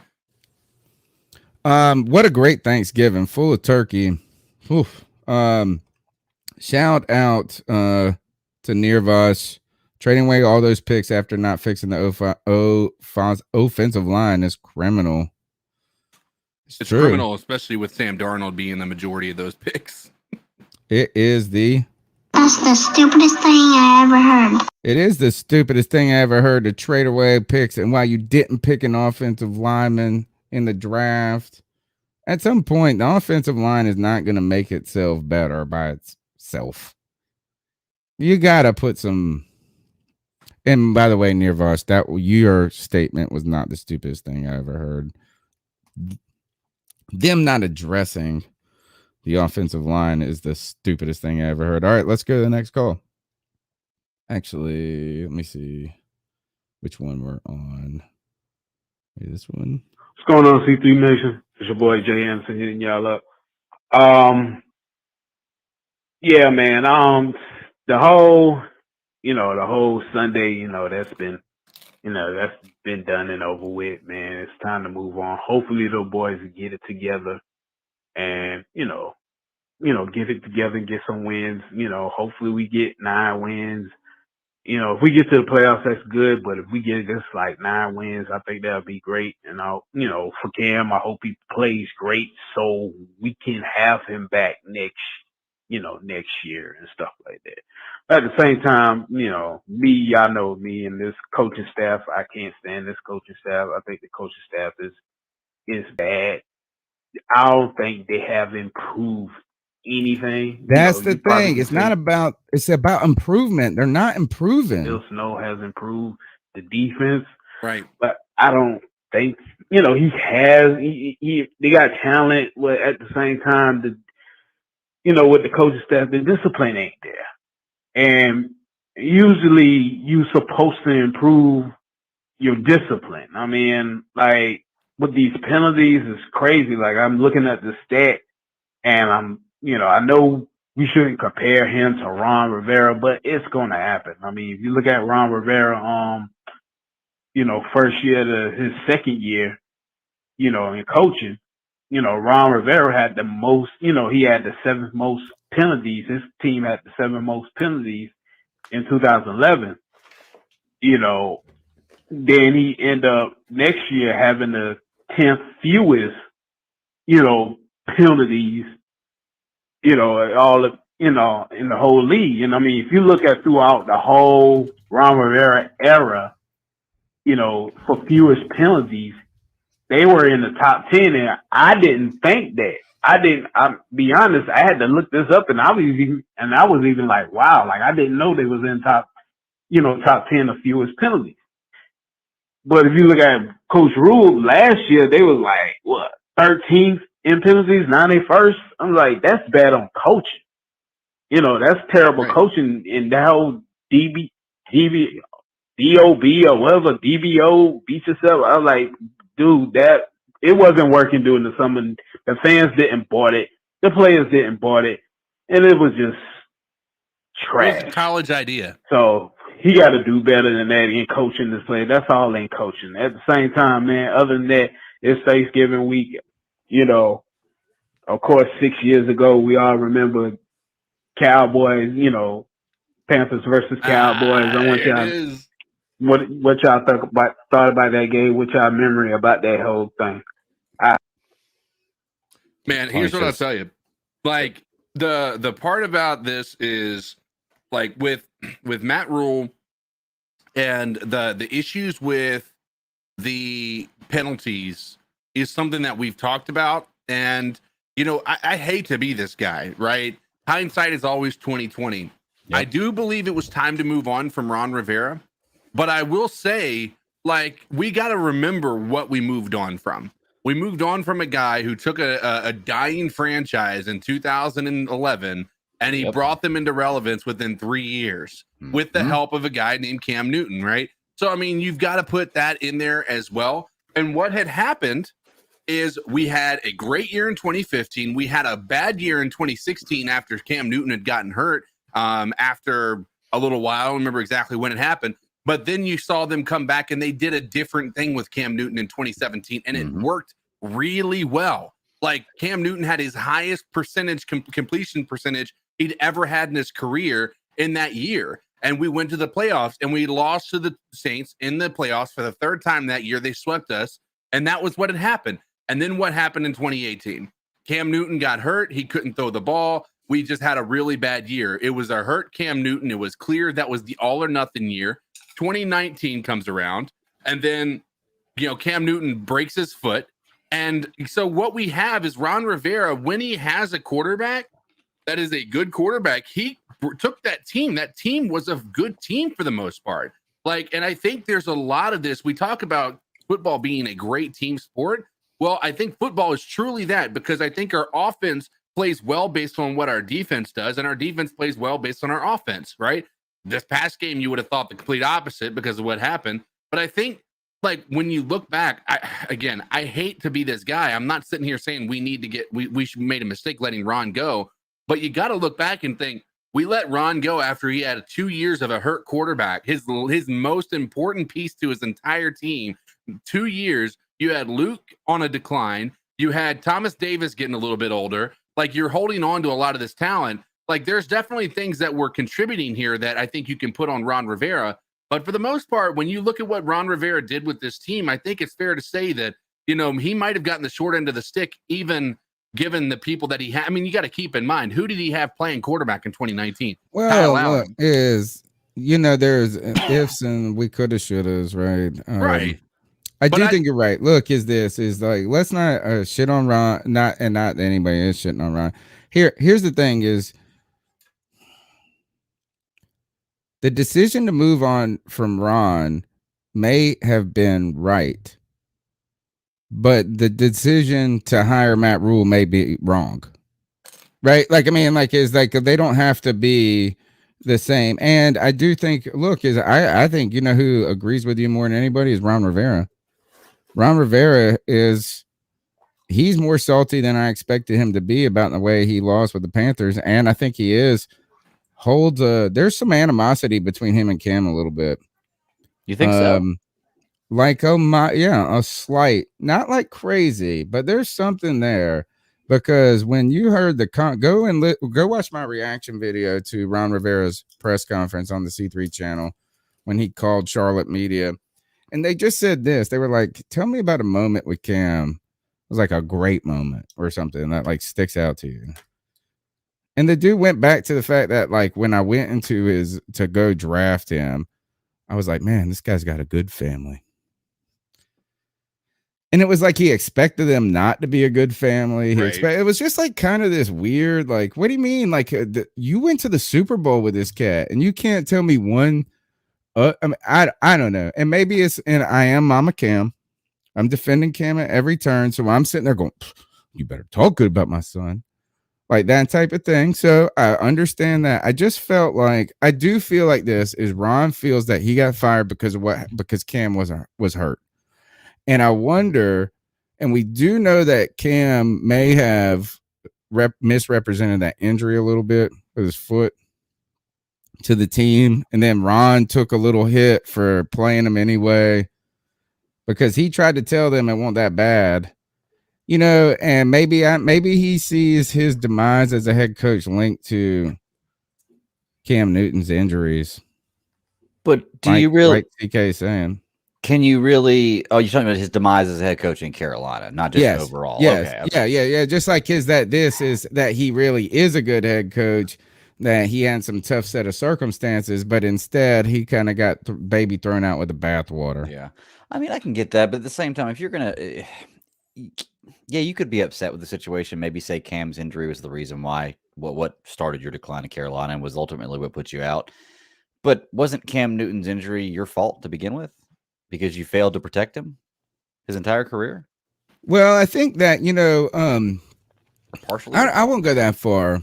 Because is that the Panthers didn't do a great job in doing a lot of that, right? I mean, like, so there is some of the onus of responsibility, like going back. And I will say that, and this is actually what I got mad about with Ron with that call, is that like Cam kind of saved your job a lot of years. You know, like if you would have had an average quarterback that couldn't survive behind a line like that, you wouldn't have been anything. Right? Is Cam, I always said that he was a luxury, like he's like a blessing that you don't, it's like your health. You don't know how important it is until you don't have it. And he allowed us to have shitty offensive lines. Like if you had Peyton Manning, Tom Brady, Drew Brees, you can't get away with that. And they're the fantastic, like they would have been injured.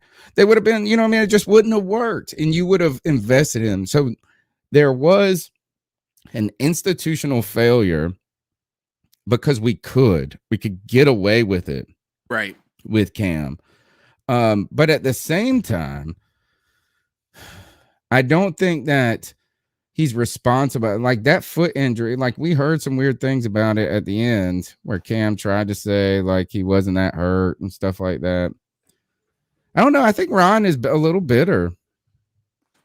I mean, I guess it could be, but I feel like it's a lot of stuff you contributed to the fall. I mean, I feel like Cam Newton could reciprocate that feeling the exact same way. Like maybe you were the cause of my demise in Carolina because you're the one that you're partially part of the reason that I got injured. You know, that's kind of a bad. I don't see anything between them.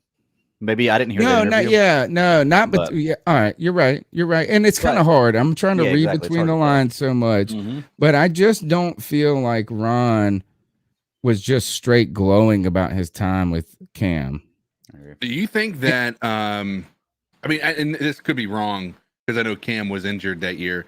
Do you think that there's anything that was going on that caused Ron to be fired? Do you think David Tepper fired him because Ron Rivera was losing Cam Newton in the locker room? Do you think Cam Newton said anything and that maybe leads to that animosity? No, I don't think that. What I do think is, and I actually will say the biggest stain on Rivera, not stain, but what he could be learning, like you want everybody to get better, right? Like I just want everybody to remember this. If Joe Brady isn't the master play caller on day one, that doesn't mean he's a bum.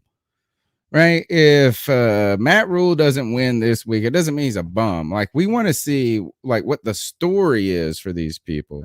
Now, Ron's story was pretty good here in Carolina. Right? There's like a good, but it was not without its own questions. Look, Ron Rivera was on the hot.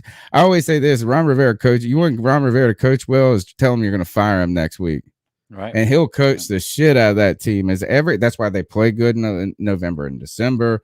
They back into the playoffs. They do this. They like have this. Like when he thinks he's going to get fired, hell, even this year in Washington, you could even say that maybe. What I think Ron did is allowed the roster to become too veteran. And we talked with Louis T last week and about him learning from that, or hopefully learning from that. I think the Panthers were just old and stale. Cam was hurt, and Ron Rivera was kind of like resting on his laurels. I think that's why he got fired. And it just needs to change. I do want to point out this. If you're looking on your screen right now, there's some merchandise.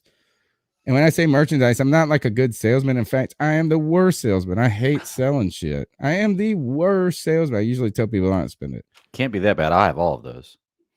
So I probably gave half of them to you. That's another example of a give bad me a couple, salesman. but I know I bought a lot of those. So, look, I got some stuff that we've printed over time. The I Stand With Cam shirts are coming in the mail right now from the print shop. You can buy a Cam Wow. How awesome is it that those become relevant again?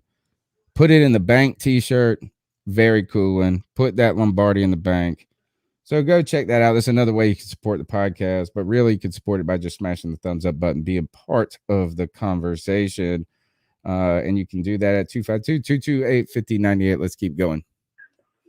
Hey guys, it's Joey. Joey. Or not again. This is my first time calling. Thank God. I was like, I missed a call. Shit. I'm sober. I just want to say, yes, that was my first time sitting in the nosebleed Sunday because some other people in my family had the tickets we would normally get. But I enjoyed sitting in the nosebleeds way more because, I mean, it's kind of limp dicks on where we sit. It doesn't matter. You're the only person. It doesn't matter where you sit at. And the next thing I was gonna say, yes, it was very loud there. They were not pumping any noise. It was a legit loud game. Okay, that's what I wanted to know. But I really called to talk about the Dolphins. Joe Brady sucks, and Brian Flores likes to punch teams in the mouth. He's like Ron Rivera. He loves to punch teams in the mouth. I mean, he's a hardcore. I'm a guy from Brooklyn. You know, like that's where he grew up. And then he went over to Bill Belichick, which, you know, chiseled him even more. So he comes over to Miami and he coaches a team like a Brooklyn boy who goes up and coaches under Bill Belichick for a while. We have the talent on the field, but I'm not so sure about talent we have on the sideline. Ooh, good way of putting it. I don't know where the hell Joe Brady sits. I'm stealing that line. That's going to be gone at the end of this year. He better be. I probably will be chanting "Fire Joe Brady." No. Everybody's gonna be chanting feel slow after this. Because I don't think Joe Brady's gonna get it done, and if he does, damn it, we're not beating Atlanta at home because we're not gonna do whatever's successful the week after we do it.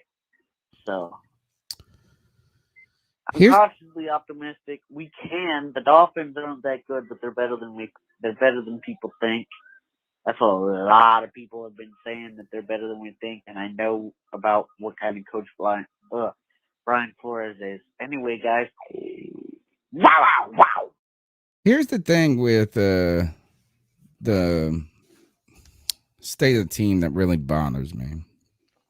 And I'm gonna make a comparison to the team. I'm very happy about my college alma mater, East Carolina. We're bowl eligible. We got a winning season.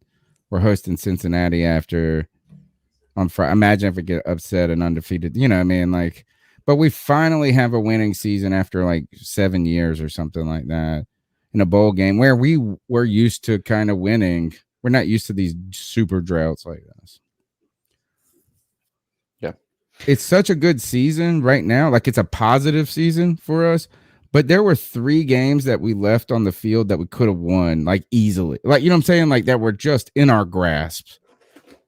And here's the thing is that while I am excited that the Panthers aren't dead in the water entirely at this moment, I look at, to use Ron Rivera's term against us, I looked at last week as a missed opportunity now. Mm-hmm. I look at the Vikings game is a missed opportunity. The Giants game is a missed opportunity. Mm-hmm. Because imagine, like, we have to catch momentum at some point for us to be good. We have to catch momentum. We have to win. And all of a sudden, those small things, it is 2 or 3 but like, imagine what the momentum for this team would be if we had won last week and then we go to Miami and win. And you're on a 3-game win streak. Mm-hmm. Now we're on this podcast questioning the coaching staff still. Now we're questioning. That win was such a missed opportunity. And it's because of those godforsaken black-on-black jersey. Oh, I love the black-on-black jerseys. We do. I do too, except just for we always lose. The scoreboard. Yeah. And you might call me superstitious, but at this point, I just say this is I'm just using data, bitches. Yeah. Just using data. Joey's talking about Brady, and I'm not liking Brady. And I, once again, I don't like Brady either. I've put it out there very clearly. I don't like Brady. The problem is I can watch other games and I can see exciting plays in other games.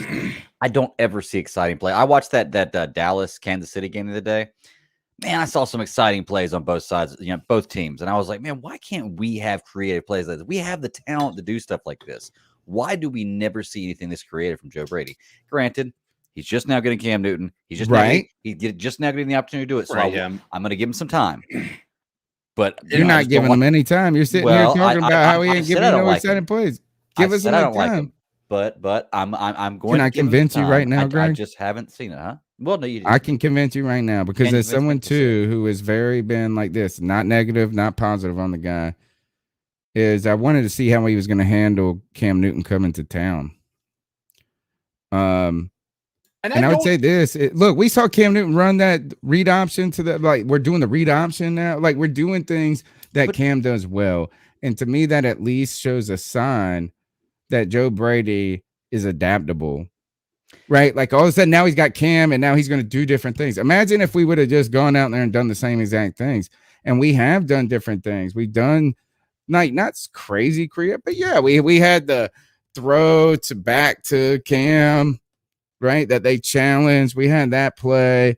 We had DJ Moore out of the Wildcat last week and stuff like that. So it's not been so vanilla that it's awful.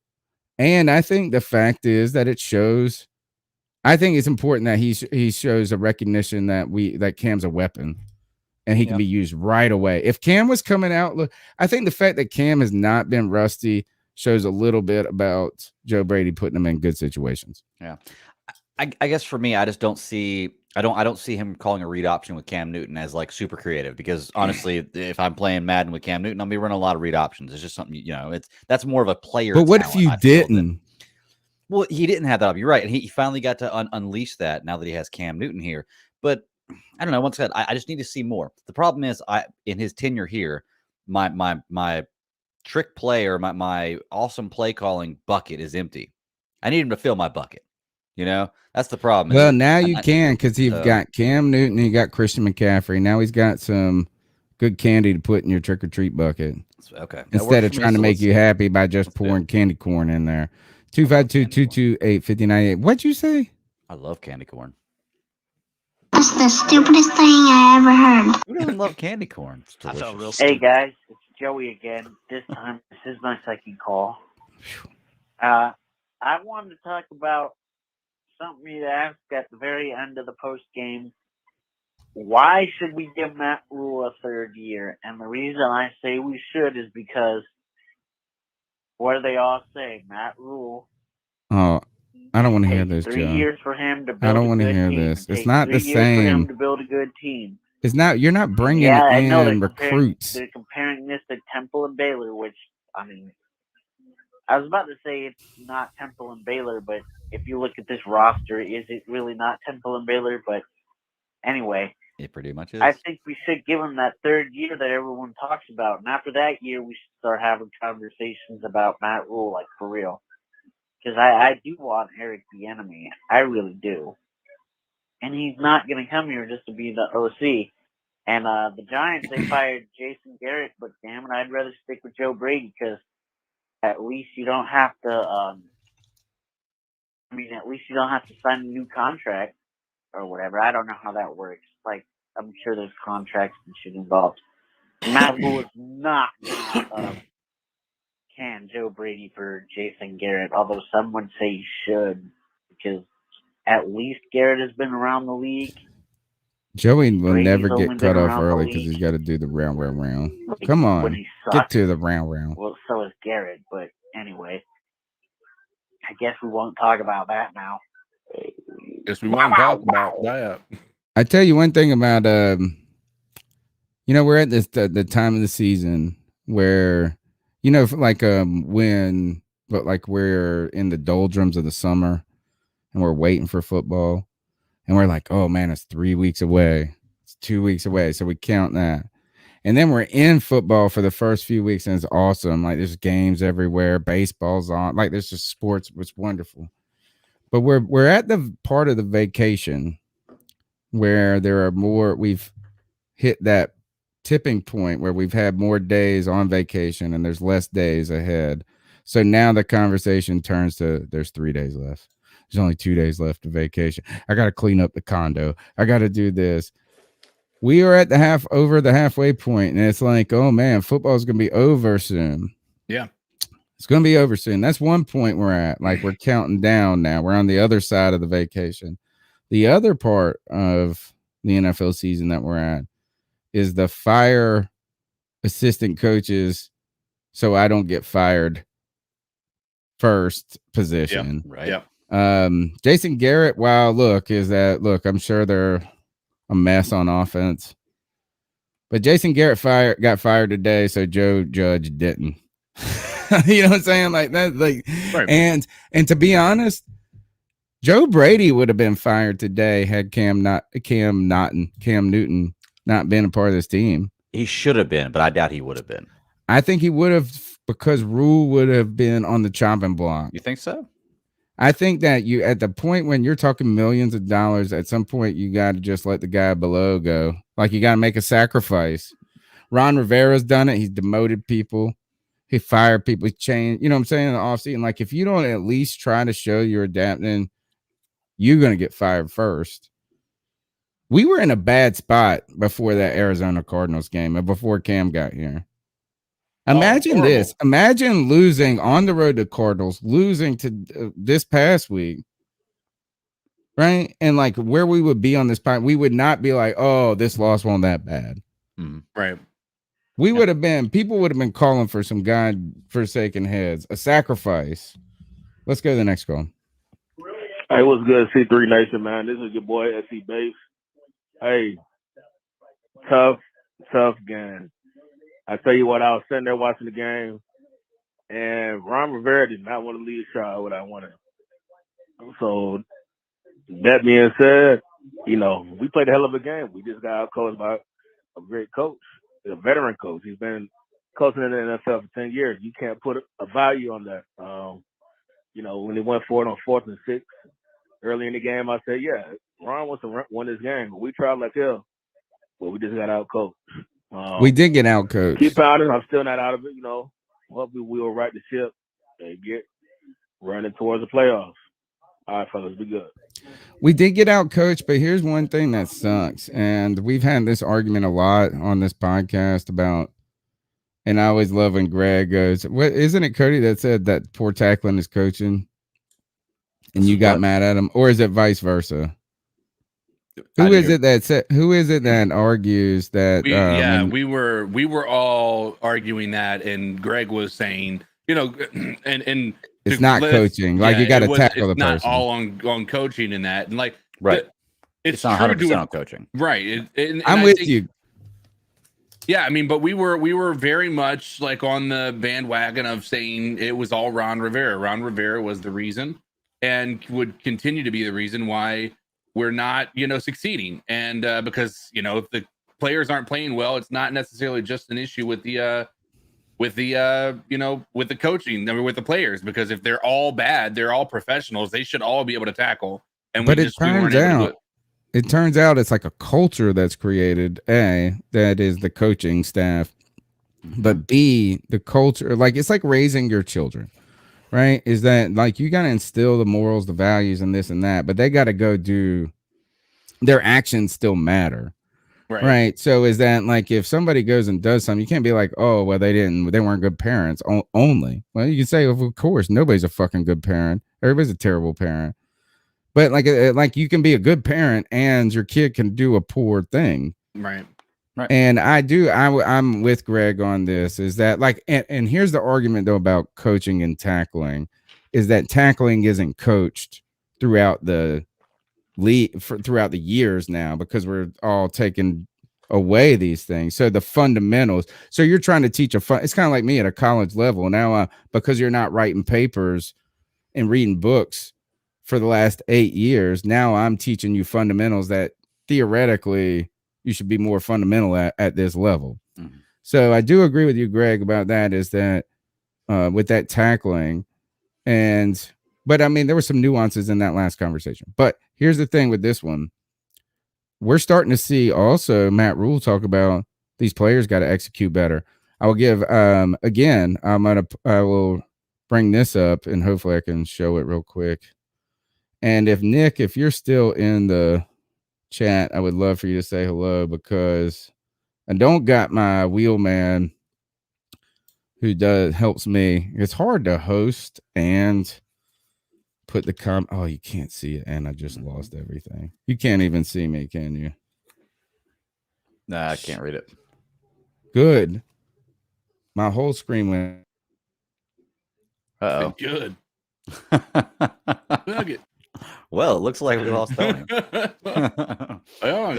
My whole screen went gone. So anyway, we can't do any cat calls without him, can you? Or do you have controls? Okay. I sure can't. Well, let's talk some Carolina Panthers football. Let me look up some points here. I mean, we've been trashing on the offensive line all year. You know, I wanted to ask you, do you think the offensive line is playing better, or do you think it's all Cam Newton making them look better? Like, do you think we're actually getting better production of the offensive line? We did play a pretty tough defensive line this week. I mean, I think that I think Cam does a lot for an offensive line. Everybody wants to say that it's harder to play offensive line with a guy like Cam Newton. I think that I think it's evident the increase, like the quality change that happened with our offensive line from like 3 weeks ago to last week was astonishing. Like we were going from giving up so many pressures, like the worst in the league, to where like PJ Walker and Cam Newton had all day, right? And even like they're not great, don't get me wrong, but like at the same time, like in comparison to what they were even 3 weeks ago, it's a night and day difference. So I think Cam Newton, I think the fact that Christian McCaffrey is becoming a bigger part of the game plan, that's why I think what happened this week, you saw them try to limit. They even tried to limit Cam Newton but Christian McCaffrey last week. Chuba Hubbard was still getting some snaps, right? But when they saw what was happening on the film when Christian McCaffrey was on the field, it's just an entirely different way of playing the game. Like Cam Newton and Christian McCaffrey on the field caused the defense to have to account for so much, and so it takes a little pressure off of the offensive line, and that's why I think that happens, and that's why I think that Ron Rivera got away with having Cam Newton be who he was for a while. Like I agree. Like when you look at it, like on the surface, our offensive line has not been great for almost 10, for a good portion of the past 10 years. Almost the entirety. But a lot of the hits that Cam Newton was having wasn't all from the pocket until you get to those 2016, 2017, 2018 years. All the hits he was taking were from the read option, from him doing the quarterback draw, from all of those. So I think there is still some benefit to having Cam Newton out there to make the offensive line look a little bit better. So like I said, I don't necessarily think the offensive line is playing tremendously better. I just think that it's less pressure on them right now when you have a game, like when you have an actual effective run game, you have an effective passing quarterback from Cam Newton. I think that changes a lot. It's like a shot of whiskey before the game. You know what I noticed between different, just watching different games all the time is it seems like with Carolina, I don't know if it's just me, it seems like with Carolina, every time you snap the ball, there's a 3 or 5 step drop and the pocket collapses immediately. It's all around him. Like there's absolutely no separation. Like as soon as the ball's snapped, the quarterback's going back and the line's going back in the same amount of time. Right. And I watch teams like Kansas City, Baltimore, these other. I see it looks like the ball is snapped and the quarterback is 12 yards from the closest person. Right. Well, like I don't know why it seems like they take more step further back. I know maybe they're in the shotgun more. I'm not sure. It just seems like there's so much more separation. Right. And I'm wondering, is our offensive line that much worse than everybody else's, or are they just playing differently? Because if so, why don't we just play further back from the offensive line? Right. Well, It doesn't seem like we were taking shotgun snaps, very often. Like that's what I was talking about with Joe Brady, where my criticism comes into play. Like even when he tries to get creative, it feels like they have to try so hard. Like I have yet to see him run a successful screen pass. Like his ability to design screenplays is so limited from what I'm seeing. It's almost hilarious at this point. Right. So I don't know. I mean, I think Cam Newton definitely does some stuff to help, but I still think that Joe Brady is still a big portion of the reason why we're not winning right now, and I still will maintain that for as long as I need to. Yeah, I think on that part of the sidelines, he's definitely the one you point to the most. I'm not a Brady or Rhule fan. That's the hill I die on. Right. Yeah. So, you've been true to that for a good portion of it. And I think a lot of us are kind of coming along to it. And, it's tough because you kind of come into this with a lot of optimism. And the part that's so difficult is the fact that we've gone through the quarterbacks that we have is a direct reflection on Matt Rhule. Like it is. And that's tough for us because you want him to be, you wanted him to work out. Like nobody wanted him to come in here and fail. But I mean, when you see his track record, it's not good right now. And so all to end up back where we are now with Cam, which is great for us, but you've got to question Matt Rhule from the get-go. And Joe Brady has a say in a lot of these things too. So don't like, as much as Cody wants to defend Joe Brady was the reason that Teddy Bridgewater was here last year. Yeah, there is no other reason that Teddy Bridgewater was here. And that was what I wanted to ask you when you were just saying that with Matt Rhule. He's a big part of what's going on with the quarterbacks. His fingerprints all over it. How much of his fingerprint is all over there? Like, how big of a say do you think he has with what started this whole quarterback carousel? Matt Rhule or Joe Brady? Matt Rhule. Matt Rhule, I think he had a huge say in Teddy Bridgewater. Okay. I think I don't know. I almost want to say that Cam Newton was an afterthought to David Tepper. Okay. And so they needed to find a replacement because I think that it was always in the plans for them to get rid of Cam Newton after Matt Rhule was hired. I think that was a part of the deal. And if they could find somebody they weren't going to cut him until they knew. But I think that Matt Rhule has a big part of that. As far as getting ready Teddy Bridgewater, I think that was a Tepper move as well, because I think Tepper he cares way too much what the fans think. I think he has such which I mean it's his money, like, right? I get it, but he makes his decisions solely based off of what the pulse of the Carolina Panthers fan base is saying. So I think that's why Teddy Bridgewater was released, but they needed to find a replacement. And they couldn't, and so they had to go with something. And Sam Darnold was the next best thing, which turned out to be also another problem. Yeah, and I gotta say, Tepper may be kind of not temperamental, but listens to the fans a little bit. But to a good point. I mean, I guarantee you, the Bank of America Stadium made a lot damn more money this game last week than they have all season long. Oh, absolutely. As a business, you got to look at it like that. Yeah, and it was probably I mean, and that's where I say, like, I mean, I kind of get Tepper's mindset to a degree, but at the same time, like, there's a certain level where you have to take your hands off of the steering wheel of your organization and let somebody else, like, let the people that you've hired to be the GM, be the head coach. And we don't know how. We're all just basically making assumptions, right? Nobody knows for sure, right. But it definitely seems as though that these decisions probably came from higher up than just Matt Rhule. I am forever attacking. This is my phrase. I made it up tonight on this show. It's not the decision; it's the indecision. With Teddy Bridgewater, with Sam Darnold, like, all of this is not the decision; it's the indecision afterwards. That is so problematic, I think. I do think you have to say this is that, look, this was, I think Joe Brady said, I could do it with this guy. But I think Matt Rhule's got to have the stones to say, we're going to do it this way. Like, this is, and it's not on Fitterer yet. It can be soon, but this is Matt Rhule's squad. He built it. He's in charge of it. Right. And if he didn't build it, then he let Marty Herney build it for him, and he a fool.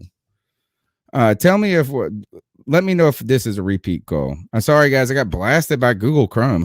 How does Google Chrome ever crash like that? And would not let me back in. My computer is getting old. Full. Yo, what's good, C3? We heard this one, right? I just wanted to call in, get my 2 cents. I don't remember. I agree. I've been watching the show. I agree with what the sentiment has been from a lot of Panthers fans. My thoughts on it is the defense. This was the worst performance by the defense. Especially when you compare the other 5 losses we have. In each one of the previous 5, there was ineptitude on the offensive side of the ball. In this game, the offense played fairly well, and the defense didn't hold up its end of the bargain. I think that we do have a good defense, regardless of who we play. I think we have a defense that can go toe-to-toe with any offense in the NFL. But they have to play their A game when they're playing. I personally would like to see their A game at all times. This past Sunday was their C game, and they lost to a good team. Regardless of what the record says about the Red Wolves, they are a good team. Same goes for us. We're a good team. Record doesn't necessarily show that. I think that this team will hit its stride this upcoming game and after the bye. Cam will be more familiar with the offense, which will make the offense that much more. Would have helped if we won this one, though. And I think this loss will remind the defense that you have no laurels to rest on. So I ain't talking about playoffs. Personally, I just want to see a winning season. If we make the playoffs, we all know once you get there, crazy things can't happen. But true. But you got to win. You got to win to get there. Let's just talk about winning. That's my thing. It's what's the worst performance by the defense. Again, like my reference. Thank you. It was, and I wouldn't say it's our worst performance by the defense, because I think there's some other games there. We got some questions like that Dallas game. But this was a game the offense put the defense in a decent position. I mean, we scored first, right? Like that's the thing is like our defense really isn't used to being. We're a play from ahead team, and we got ahead, and they let them march down the score in the first half. Halftime hits, and they could let them come out and get the ball and score in the second half. They put up 14 unanswered, and the defense has to make the stop there. So it is. I think it is. It might not be the worst game because Dallas was pretty tough. Dallas was tough, but you're right. I do agree with that. For me, though, is that, again, back to my analogy with the ECU Pirates, is that I want to be positive about what we have here because it's better than what we had before.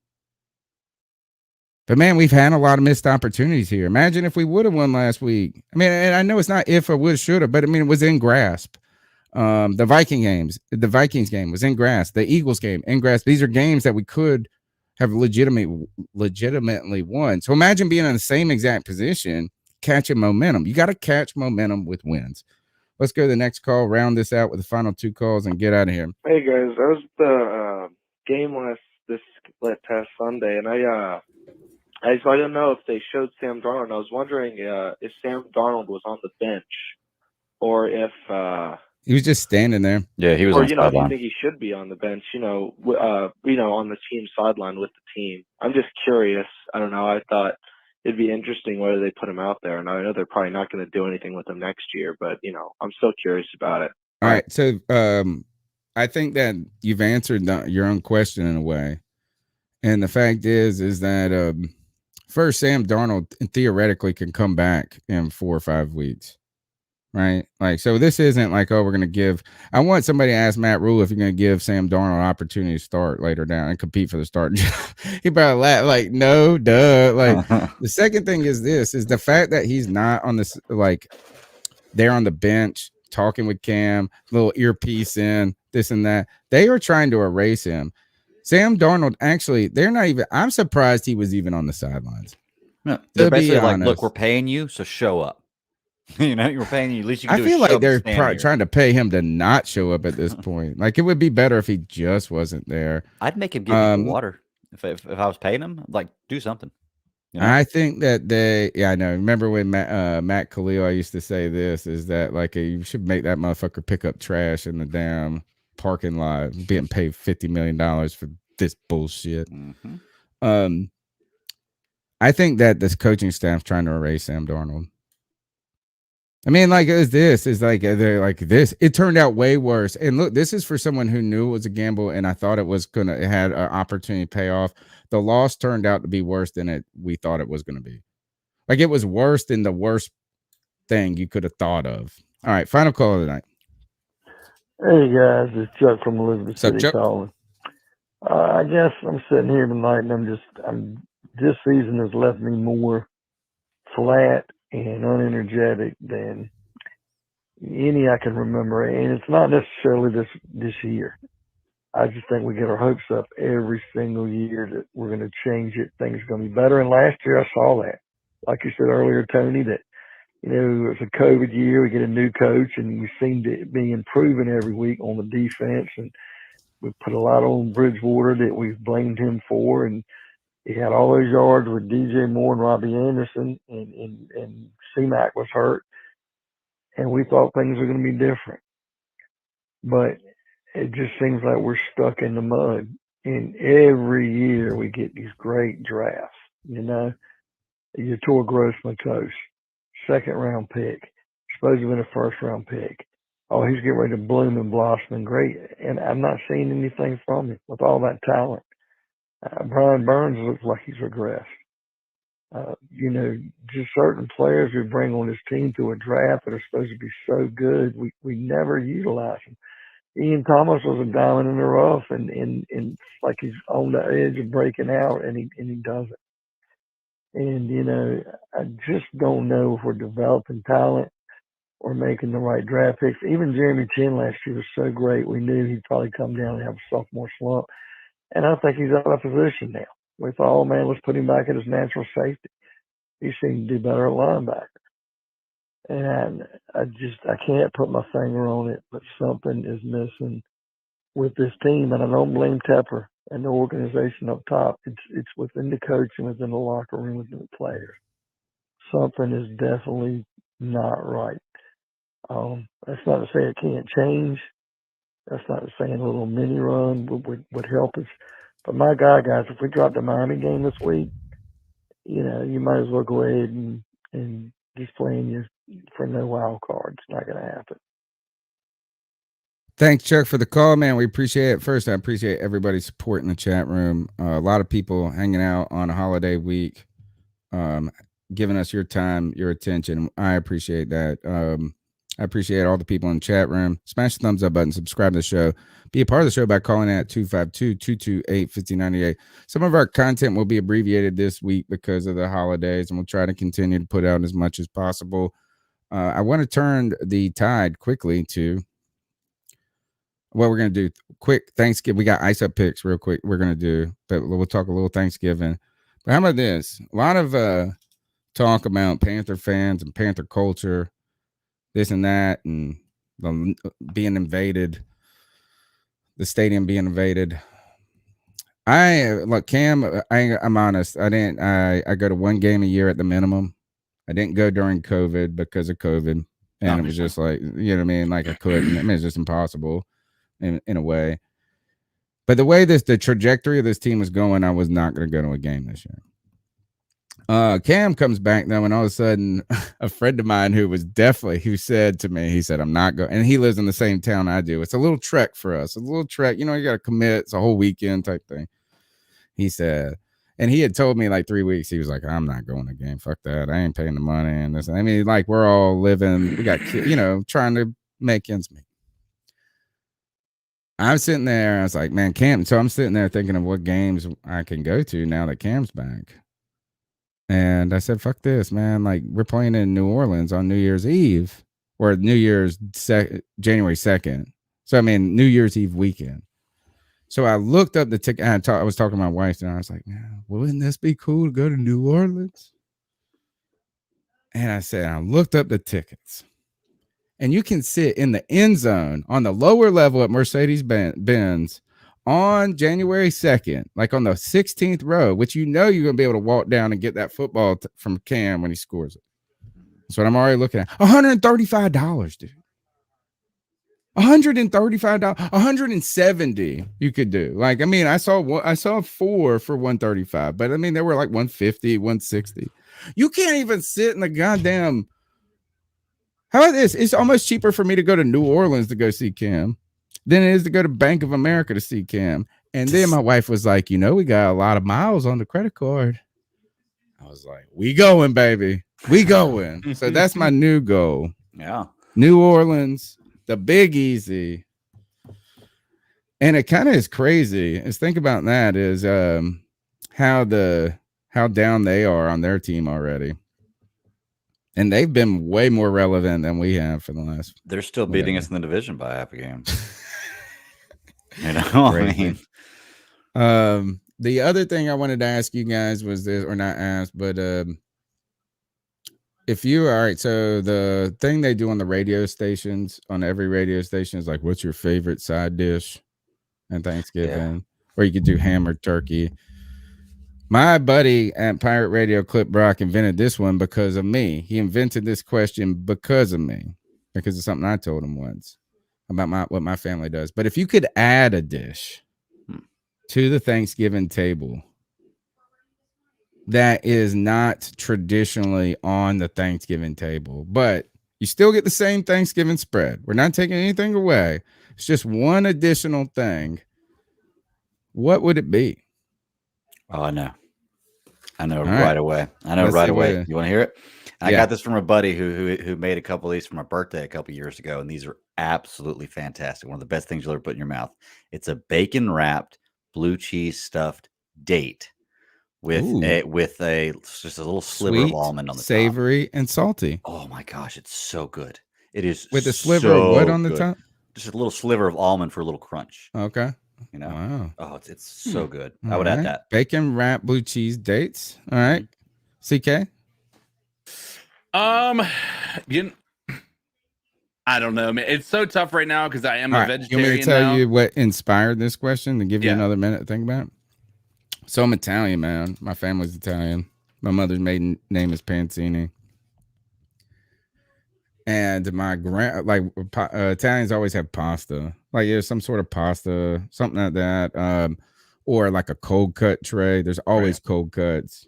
Like when you walk in the door for a party, you're gonna have a tray of nice cold cuts with the cheeses and the olives and stuff like that. That's cool. But my grandma always puts a nice, beautiful lasagna out. And I know it's heavy and this and that, but there ain't nothing better than a nice Italian little. And so I have made it and a tradition in my own home. Like we make a lasagna too, or also that we put out there in honor of my grandma who is still alive. So not like honoring her memory, but keeping that tradition of like, hey, we're still Italian. Another awesome pro tip for you guys on Thanksgiving is that if you cook your own bird, which I'm a big turkey guy. Like I feel like cooking a turkey is important. I think fried turkey's so overrated. It's still good. It's a little it's good, but like it is like if you cook the turkey the right way, it's gorgeous. Regardless. It's gorgeous. Here is the pro tip, dude. Take that turkey carcass afterwards. Well, first I make my own gravy out of the turkey neck and stuff like that. You got to do that. Like if you don't do that, you ain't living.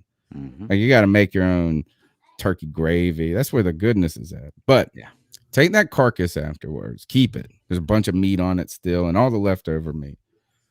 The next day, make yourself a gorgeous turkey stock. Hell yeah.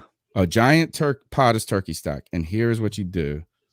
You take that leftover turkey and you make turkey and pastry. Not chicken and pastry, not chicken and dumplings, turkey and dumplings. It is next level, homie. Yeah. It is like a robust. It's got more flavor than chicken. Like, I mean, because it's like a heartier meat. Well, it's like, have you ever had turkey eggs as opposed to chicken eggs? No. Oh. Are they good? Yeah. It's much meatier, much harder. Yeah. Like I mean, they're like richer. Yeah. It's funny you say that because I do practice turkeys, and this time of year my wife buys a ton of turkeys because you can get them for insane. Yeah, you can get them for 20. I mean, I got a 20-pound turkey for $7, dude. Which makes me wonder how come during Thanksgiving turkeys are so cheap, but during Valentine's Day roses go out the fucking roof, skyrocket through the roof. Here's the thing: is they're not cheap at Thanksgiving, dude. If you didn't buy your turkey by this past Wednesday, they ain't on sale no more. Well, I've got it's like a window. Yeah, you don't be a sucker and buy your turkey when it's at full price. Yeah. And you got to buy the frozen one and it takes 5 days for that sucker to thaw out in the fridge. Like, I mean, depending on how big it is, giant bird. Yeah. You got to get that 29 cent a pound turkey. I made my first one the other day, man. I think a couple days ago, I brined it for like 36 hours and then I just roasted it in the oven just as a practice run. So I've been eating turkey all week. We had turkey that night. And then turkey pot pie. And then I've had turkey sandwiches and just turkey pastry, bro. Thanksgiving's coming up and I have more turkey. But turkeys are so easy. Then the reason why my wife bought so many is because we have a big deep freezer. And turkey is so simple. You thaw it out. You can brine it if you want to or not. You just throw it in the oven, pull it out, and it's done. You know, you season it however you want to. It's just the simplest thing ever. So they are. I do that is I buy 2 every Thanksgiving, and I put one in the deep freezer, and one's for Christmas, one's for Thanksgiving. There you go. All right, CK, did you think of anything you would add? Chicken nuggets. I'm trying to think of something that right now it's so tough because I'm a vegetarian now. I'm trying to figure out what would be like. Thanksgiving is going to be weird because this is going to be I don't know what I would add. Maybe I don't know. I've enjoyed lately, like as a vegetarian, like I've enjoyed tacos, but instead of with like hamburger meat, I would use cauliflower. That's actually pretty good. I think that would be a pretty cool, like something a little different than the normal, the normal just Thanksgiving meal. So I would be that'd be my addition, I guess. I don't want no cauliflower rice or no cauliflower mashed potatoes. Good God, I hate that. All right, that's just me. Yeah, we'll think he's some vegetarian. Give him some vegetarian options, folks, for his Thanksgiving because he don't get the turkey. TK, I don't get to get school, man. I'll hit you up with some vegetarian ideas. All right, that's the C3 Panthers podcast. We just got Ice Some Fools up. All right, and the Ice Up segment is the longest running segment on the show. It's where we tell someone to ice up, toughen up, to get it together. Our homage to Steve Smith. Who wants to go first? I'm gonna ice up my like what the thought that like why I guess my opinion as to why parents or people with kids have a decrease in their sex life after they have kids.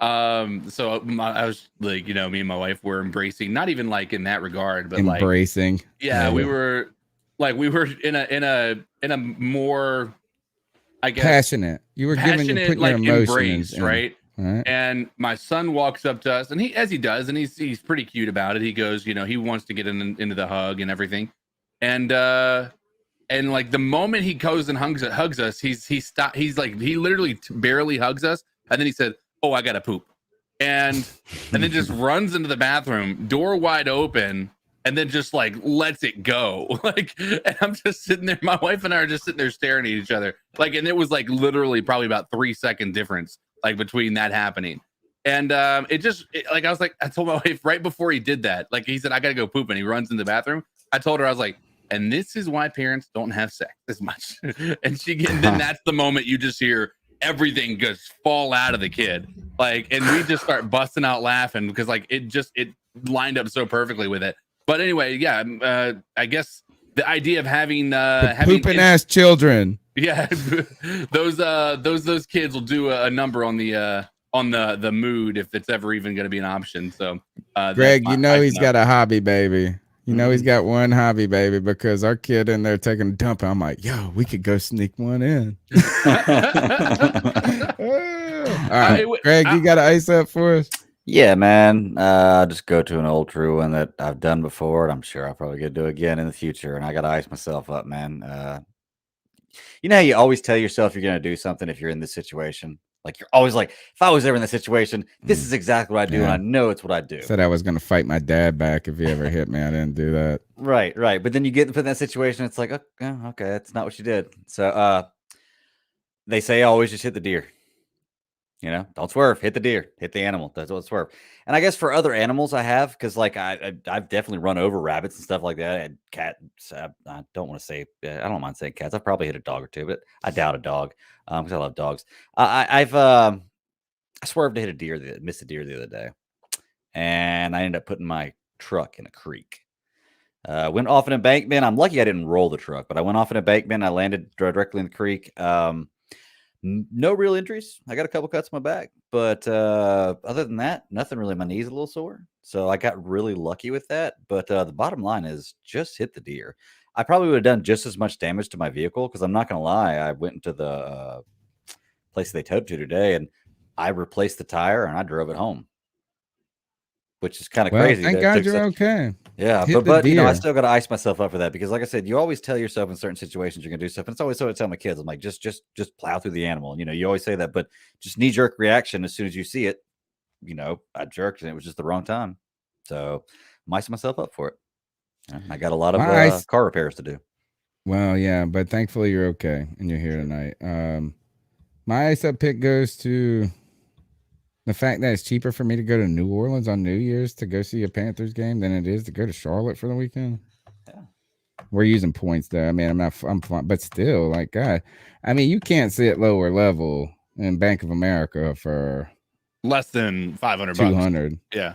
I mean, like, are you talking about lower level, like club seat lower level, or are you talking about? I'm talking about like, I mean, but this 300? one, man, you can't sit. I mean, it is like $350 to go, and these seats that I'm gonna be sitting at might be $400 at our stadium.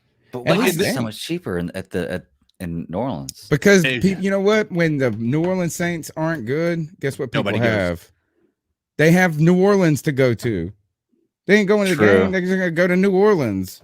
Yeah, that's true. Yeah, they're gonna go to the city. Instead, our bumpkins are driving all the way from Eastern North Carolina, where there's nothing to do, to a place. That is great. Love the Carolina Panthers. I love you guys. It's the C3 Panthers podcast. I have tomorrow off. My wife is like actually trying to hang out. I might go embrace.